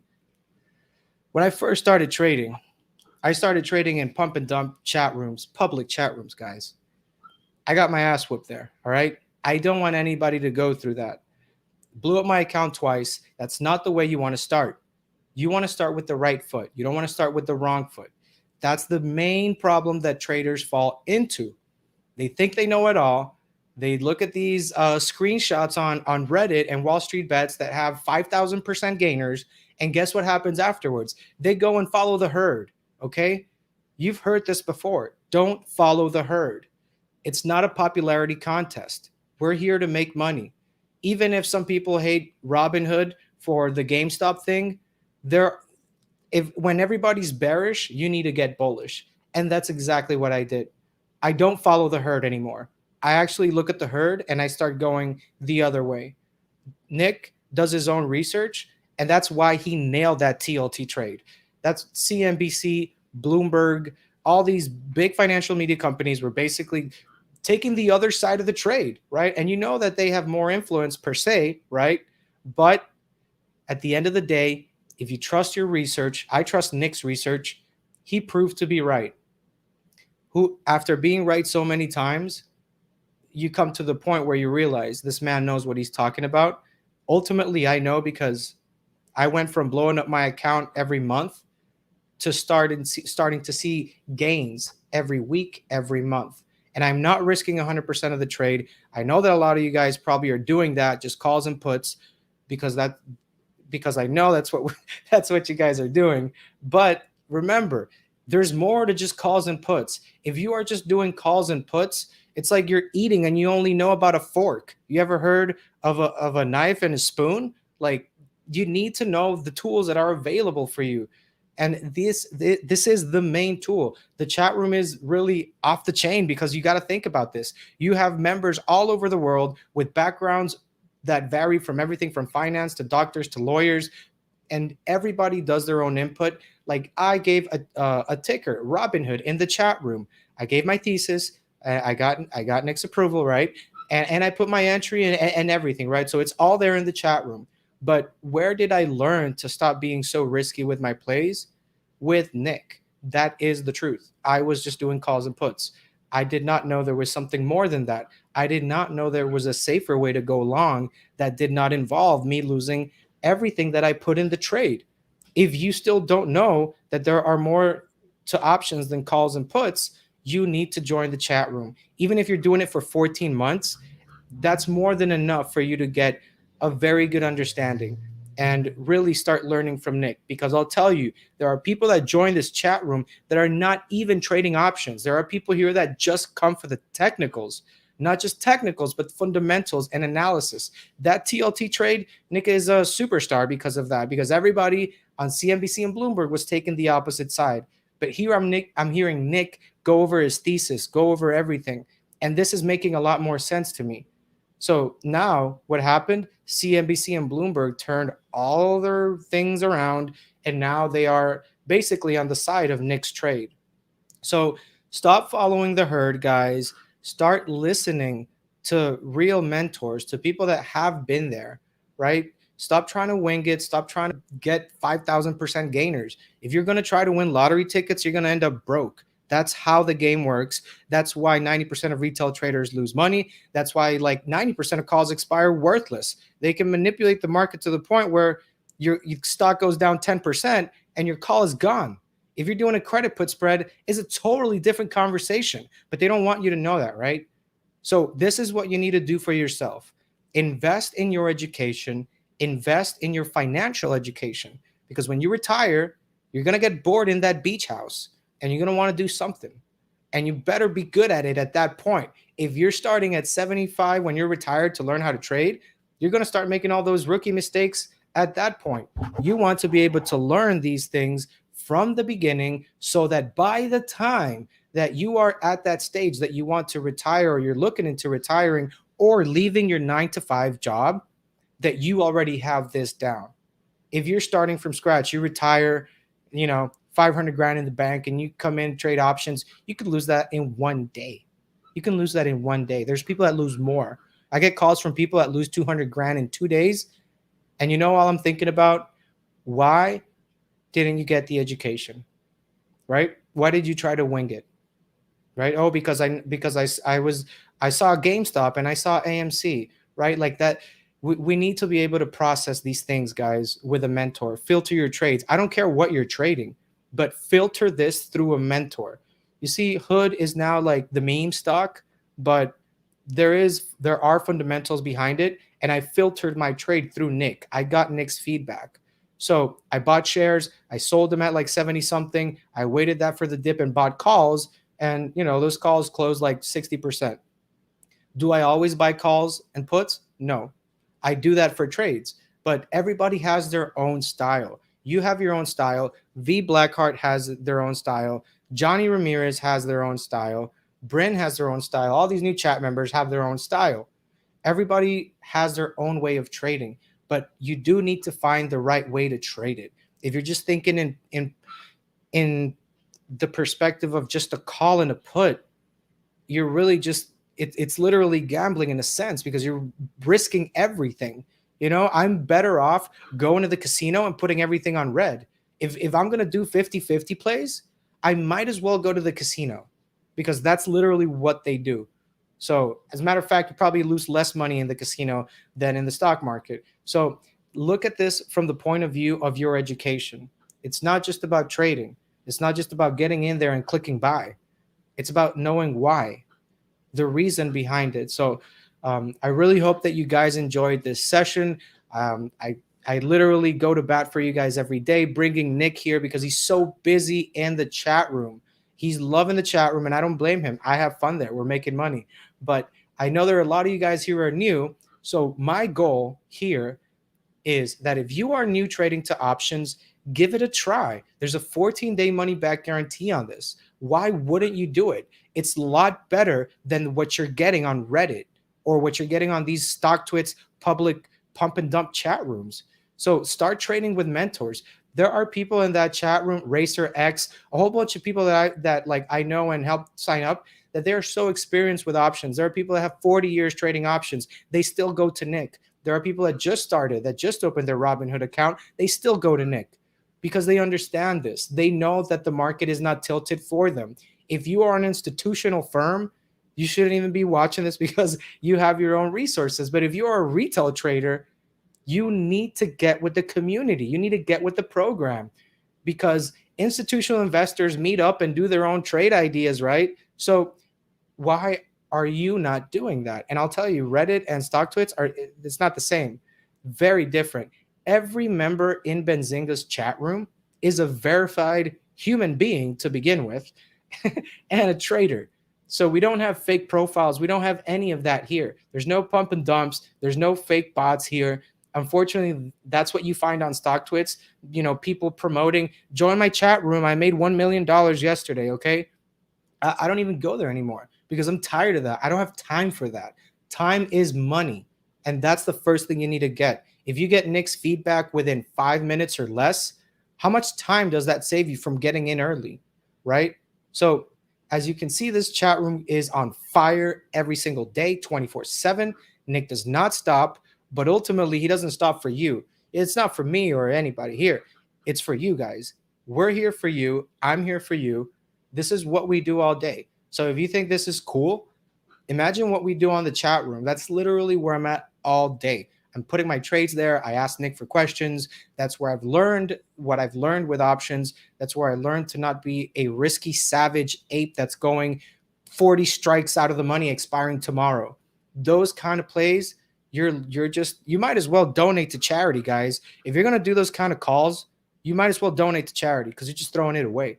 So if it doesn't sound like you're trying to make money if you're trying to get that lottery ticket, to be honest. So it's okay if you're starting, but ultimately you need to get the mentorship so you stop making those mistakes. I stopped when I blew up my account twice. And that's enough for me. How much is enough for you? How many times do you have to blow up your account? I these calls I get from people that they're down 100 grand, 200 grand. How can I stop this? Like, I'm trying to help, right? So that's why I'm here. I'm trying to prevent this from happening before it's too late. Because unfortunately, I do get those calls of people that are down 100 and 200 grand. And my question is simple, guys. Did you get any mentorship, any education? No, I just jumped in the market. I saw GameStop went to the moon and I wanted to make money. So unfortunately, guys, this is what big money wants. They want us to not be informed about our financial decisions because that's how they make money off of you, right? Take a moment to digest that. When you're buying a call and it expires worthless, somebody's making money and it's not you. It's, you know who, big money, right? So you got to start making smarter trades. You got to start filtering your trades. Find the right community, which is if you are here, you already found it. There's no reason to look elsewhere because I already did that. I've been trading for years, okay? I used to go to a lot of different things to try to find tools for me to really get ahead, and there really wasn't anything out there. So the education that you're seeing here is one of a kind. Nic only does this for you guys. So for all of you guys that are new or existing chat members, first of all, congratulations on taking the right step. I know that Wall Street is not going to congratulate you on getting financial education, but here at Benzinga, we will, because we know that's important. And we understand that without education, you are literally looking for a bruise, right? We fail to plan. We plan to fail, guys. Getting started in the stock market is not like opening a bakery store. It's not like we're selling, you're not selling McDonald's or Burger Kings. This is something that you have to learn the ins and outs, because there's a reason why they've kept you this way in the dark. They profit from it. Do you want to keep getting cashed out like a cow? Do you want to keep getting milked out of your money? No, right? So learn, get the education. Nic Chahine is doing it here. He doesn't trade against the house. He trades with the house. That's what changes everything. So I know a lot of you guys here are new. I know I recognize a lot of you guys here, but it is really touching when I get those calls of people that have lost all their money, that put a mortgage down and they lost it all. And, there's really no way to get that back, right? Because if you lost 100, 200 grand, you're down in the hole. And there was no reason for you to even try, with all that money and then be so down in the hole. But that's why they keep us like this. That's why they want to keep us in the dark, right? You need to make a change. And the change is not for me. The change is for you. The change is for you. This is for your financial education. I've been in finance. I went to finance school. Neil also. They didn't show us technicals. They didn't show us fundamentals. All they show us is the money management side, right? They show us the big boy side. But ultimately, they don't show us the trading side. So this is what Nic does every day. Every single day, 7 in the morning, Nic will post a game plan. And in that game plan, he will go over the indexes in general. And he's going to do a top-bottom approach, and he's going to basically find pockets of strength. Once he finds pockets of strengths, he's filtering and scanning everything for you. Now, on top of Nic's trades in the chat room, guys, you have trades that come from the chat members themselves. And I'm not talking about myself. I'm talking about all the other chat members that have questions about their trades. So somebody pops in there and says, I have a question about Apple. Should I buy calls here or should I buy puts? Nic will probably tell you, are you even asking yourself the right question? How do calls and puts come into this play? This looks more maybe like a covered call play. So if you don't know, you don't know, right? You don't know what you don't know. So ultimately, you have to educate yourself, because nobody will educate yourself for you. This is something that you have to take control of, that you have to take the first step, and that we are here to help you with that. We have an amazing support team. We have an incredible team of professionals here that specialize in helping you get ahead with your trading. Okay. On top of that, we hooked you up with a laptop. Like, I don't know what bigger hookup we can do here, but the laptop is pretty cool with me. So I just wanted to give you guys a brief rundown of what's going on behind the scenes in the chat room, so you can get a little sneak peek. Okay, just a little sneak peek. So if you guys have any questions, let me know. I'm down to stay here and talk with you about options. It's ultimately whatever you guys want to do. So if there's no other questions, I'm just going to drop the link and I'm going to drop my contact so that we can stay in touch and we can talk about whatever you guys want, right? Ultimately, my goal here is to get you in the right direction. And I know we all come from different places. We all have different ideas, different expectations of what really, we're looking for in trading. When I started, I was looking for 3,000% gainers, and that doesn't happen that often, right? And when you're trying to hit lottery tickets, when you're trying to hit home runs every time, you know what happens? You strike out. You strike out and you go home empty-handed. How many times can you do that until you have no access to the markets? You know better than I do. You know your situation better than I do. I feel like I touched a couple topics here that maybe you guys have experienced. Antonio, I'm not sure what this diamond is for, but yeah, I do have diamond hands at times. Yes, if that's what that means. Don't ignore that gem. You talking about Robinhood? All right. What comes on the laptop? Craft. It's an 8 GB RAM laptop. I love it. I use it to run my chat room all day. It's the only thing I use pretty much. I have a computer, this one actually, the one that I got with the deal, and all I have there is a chat room because Nic is posting basically breaking news. He's digesting the news, right? He's not just copy pasting this. He's digesting the news, and just like he digested on that TLT trade that CNBC thought took the other side, that Bloomberg took the other side, that everybody in, big money world took that side. Nic was right because he digested the information individually. He didn't follow the herd. Stop following the herd. If you're going to follow any sort of herd, follow a community that actually has your best interest at heart. And then you have a mentor, that you have a leader, that you have somebody there who knows how to play these markets. Because at the end of the day, I got a couple of years trading. It has decades, decades. I don't want to do 8 years, 15 years of mistakes to get there. That sounds pretty expensive. I don't know about you, but I don't like expensive mistakes. So, Craft, the laptop's 8 GB RAM. It's either going to be Dell, Lenovo, whatever we have in stock. We're really, we've had such a demand for Nic and these laptops that we keep reordering because honestly, a lot of people find use for it. You'd be surprised. People are just, trading from their phone and they're doing their research on their phone. Like, you need to step it up, man. You need to step up your trading game if you're doing everything on your phone at one point, right? I mean, we got to be honest. I have to be real with you guys. But that's why we're hooking you up with a laptop, right? That's why we're giving you a laptop. So Antonio says that the diamonds are for when you said make informed financial decisions. Yes, absolutely. That is a diamond. If you're going to take anything from today, take that. You need to make informed financial decisions, or what, Antonio? Somebody else will make them for you. And you know who that is? Big money. And that means you're losing money when that happens. So don't let big money make informed financial decisions over you. How about you make your own informed financial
What is up, guys? You thought we were gone? It froze for a bit, but we're back. We're back, baby. Where were we, guys? Antonio, absolutely. You need to make informed financial decisions or people will do them for you. Usually that means that you're going to lose money, right? That's not what we're here for. We're here to make money. So let's go over a couple other questions here really quick. There we go. There we go, Gil. You know what it is, man. I get so many calls and emails that the internet just goes off, man. You guys got to take it easy. Take a 5-minute interval when you email or call because otherwise the lines just get saturated, So, Antonio, I definitely feel that you got the point. I definitely feel that you know what I'm trying to say. Don't know if you've been in this situation before, but yes, if you're not making informed financial decisions, somebody else will do them for you. I don't know where I heard that. I don't know if this is the first time it's coming out, but if you don't do them, somebody else will do them for you. Doesn't sound good, right? You don't want people, managing your money, right? You want to do it yourself.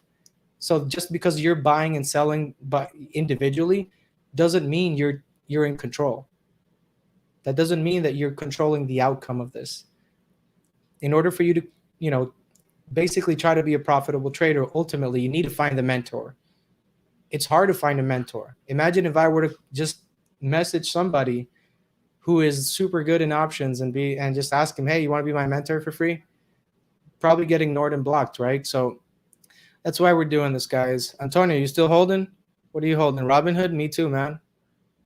I sold my shares and I bought calls, $70 calls. Bought them like at around $10. Posted it in the chat room. Because last time I only posted my win, and Nick told me post your entry next time. So now I'm posting my entries too, guys. Okay. But don't worry, we're here to help you guys. This is really the best options trading community. There's nowhere else to go. Anything else you see out there, man, just ignore it. This is where the real action is. This is where we're banking and really looking at the markets, and we don't follow the herd. You don't want to follow the herd. You know where you can follow the herd? Go to Reddit. You can do that for free. Lose money for free, right? Education is not free. Lessons are expensive. Especially, the expensive lessons. You don't want to learn that way. You don't want to learn via expensive lessons when it comes to trading options. If you do want to learn that way, you'll blow up your account a couple times. And I mean, don't go that way. I don't want anybody to go through that. Gil, there we go. Absolutely, man. Is there anything to do except wait if closing an options cost? Is there anything to do except wait if closing an option costs more than you received in the premium? Craft, ultimately, these are the questions that you want to leave for the mentor.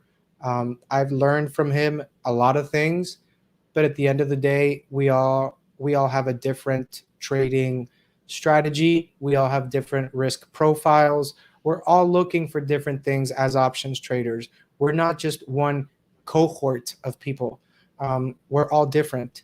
And just because we trade options doesn't mean we all trade the same. Doesn't mean we all buy calls. Doesn't mean we all do, doesn't mean we all hold till expiration. So that, and ultimately that's really going to depend down to the trade craft. Because every trade is different. Every contract is structured differently. And every stock has different fundamentals, different triggers, different thesis, and the market's always changing. So your thesis from yesterday, well, actually, your thesis from like 3 weeks ago is to the garbage. You remember inflation and buying commodity stocks. You saw what happened in commodity stocks. They tanked, they went bust, even though we have inflation, right?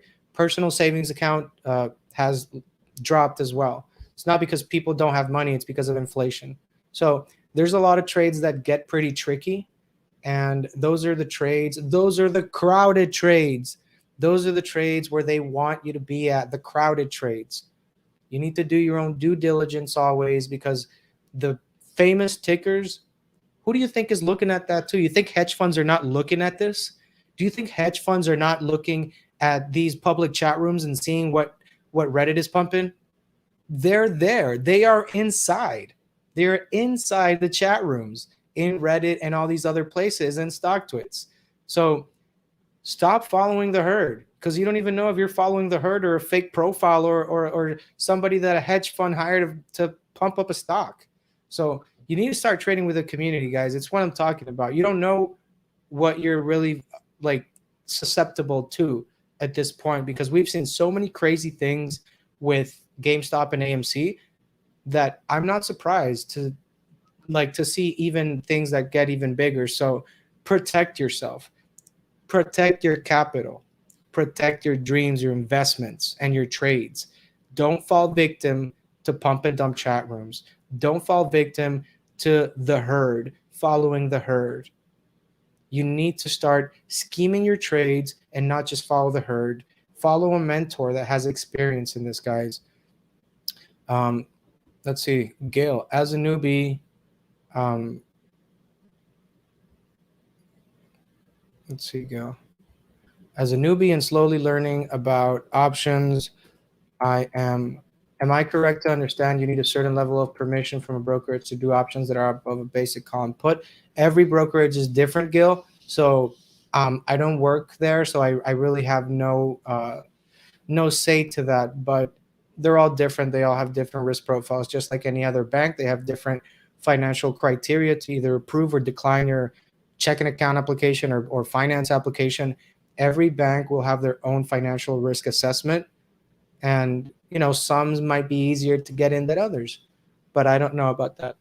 um, GE, let's look what GE has. Interested in selling puts. Does cap does capital needed to buy shares get locked until option expires? Once again, guys, this is really where Nick. I wish you guys would have asked this when Nick was here, but he's in the chat room. You guys can join him in the chat room. 70% off, and you get a laptop. We're literally hooking you up beyond belief. GE, not sure if you remember already. If you're not, try it out. 14-day money back guarantee. Not sure why you would not try it if literally you can do it for free, but definitely I would talk with Nick. I've learned a lot from Nick, but that doesn't mean I've learned everything from Nick. You have to learn from Nick himself, because you might understand something differently. You're trading different stocks. You might have a different approach, and ultimately you do need that, right? So Gil, I've never done a call or a put. Well, if you haven't even started, make sure you start with the right foot, okay? If you're about to start, Gil, make sure you're starting with the mentor. You know how much people have lost, like, I don't know, $250,000, $500,000 because they didn't get any education on trading or options trading? Options is not like anything else, guys. This is very, very volatile if you're just doing calls and puts. But if you don't know anything beyond that, who do you have to blame? Ultimately yourself for not getting the education and trying to wing it. It's not traditional for me to say that, but that is the truth. If you want to get ahead in options, you need to get the education. You need to educate yourself. You need to find that mentor that's willing to spend time with you and go over trades with you. That's whose fault is it? It's not the big money that does their thing in the market. It's you for not preparing for that. Might be hard to hear, but the truth needs to be told, guys. Okay? We need to get the education, and nobody's going to learn for you. It's impossible for you to learn for me and then me have that knowledge. Once Elon Musk releases the Neuralink thing, maybe. But so far, you have to learn for yourself. This is the one thing that, look, we can't be lazy about. We can't be lazy about education. It's different. This is not 5th grade or 6th grade. We're not teaching you how to color crayons. This is options trading, guys. This is not a walk in the park, all right? This is something that you have to take seriously, because if it's literally going to be $1,782 for an annual with a laptop, and that's going to save you 50, 80, 100 grand, and on top of that make you money, on top of not losing catastrophically and destroying your account, free comes with a price. Free is expensive. If you're trying to go by the free chat rooms and the pump and up chat rooms that are already infiltrated, you're doing it. You're really not helping yourself, right? And if you don't want to help yourself, how am I going to help you? How am I going to help you if you don't want to help yourself, right? Then we go back to the same thing. You need to get the education because nobody else will do it for you. You need to learn for yourself because nobody else will do it for you. And if you don't get it, if you don't get the education, you know who's going to make money off of you. Big money, smart money, right? So if we're tired of being called dumb money, why don't we get educated? Why don't we go with a mentor that knows the game and has been doing this? 90% win rate. Guys, I mean, tell me when Reddit gets there, okay? Let's see. Antonio is a nice guy. Good, come to the right place. Try. Yeah, I definitely agree that. Craft, definitely email me, okay? I'm gonna put my link here so you guys can get in touch with me. And as soon as we get off here, I mean, I gotta call some of you guys because I know I got a lot of emails and calls. So that's what I do when I'm not here, when I'm not trying to help you get the education. I'm literally doing one-on-ones with you, not in options trading, but really helping you get the best deal out there, right? I had to go through hell to get you this 70% off. So take it while it's there, because usually it's not in the laptop. So it took me a while to really get you this deal, but we got it approved. Thank the Lord, right? And ultimately, this is for you guys, right? We understand that we are an international community, so we're trying to make this accessible for everybody. This chat room was like 3,500, and ultimately we wanted to be able to make this available for people around the world. We know that there's different situations economically in different parts of the world, so we literally made this to the point where almost everybody can get it. And if you can't get it, email me, because I will hook you up with a payment plan. All right, if you need a payment plan, if you need to split this in 2 months, that's fine. Call me, email me. I'm more than willing to help you get the education. This is a noble cause, and that is why I respect that. So if you're trying to get the education and for some reason you might not be able to afford it all, that's fine. You can talk to me. I'll work something out with you. I know where you're coming from. I'm trying to help, and that's what I'm going to do. Reach out. Don't be shy. And once you get in the chat room, don't be shy as well. Ask questions. Okay? The people that do well in life are the people that ask questions, sit in the front seat, and are not afraid to ask. The people that don't are the people that sit in the back and never ask a question. And you want to sit in the front. You want to do that. You want to learn.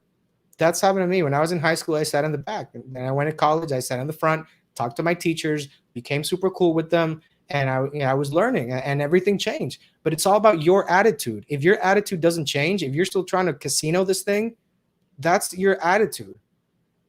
Until the attitude changes, we can't expect anything different to happen. If you're not doing anything different, how come you're expecting different results? You have to make a change if you want to see a change. If you want unreasonable results, you're going to have to put an unreasonable amount of effort, right? You're going to have to learn. You're going to have to take pen and paper notes. I've been taking pen and paper notes for decades now. Why? Because I want to learn. I want to be able to develop my financial education. You know why? Because nobody else will do it for me. So I have to do it myself, guys. And that's what I'm saying. So just wanted to stay here, guys, to let you know that the chat room is still going to be available for the 70% off. If you guys have any questions about the subscriptions, you can always email me. I have to get back to the options chat room with Nick. We're scheming on some trades. So I'm just going to leave my contact if anybody has questions on that. And I really do appreciate you guys taking the education seriously. We do this for you. That's really the only reason we're doing it. So we're going to keep pumping the education. We're going to keep helping you guys. For the existing members, thanks for joining. I'll see you back in the chat room. For the new members, welcome. Good job on taking that step. Nobody else was going to do it for you. So good job with that.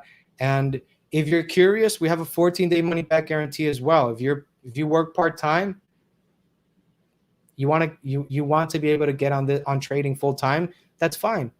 People in the chat room do that. We have people that are part-time, full-time working, but the education is what's important. If you don't get the education, if you don't start, that's the problem. Because if you miss 1, 2, 3, 4, 5 years of financial education, those are 5 years that you are not building on. Those are 5 years of knowledge that you don't have and you're not building on top. So you never started. And that's the thing. You have to get started. Because if you don't start, don't expect any different results, guys. So thank you very much for joining us here with Nic Chahine. We do this as much as Nic Chahine allows us because he's busy on the chat room. Typically, this is just for chat members only, but we made the exception today and we brought it to you here, guys. So any questions, email me, call me. I'm available. I have to get back to the chat room, like I said, guys. So thanks for joining. Have a great day. We'll see you around here on YouTube as always. So have a great day, guys. Thanks for joining.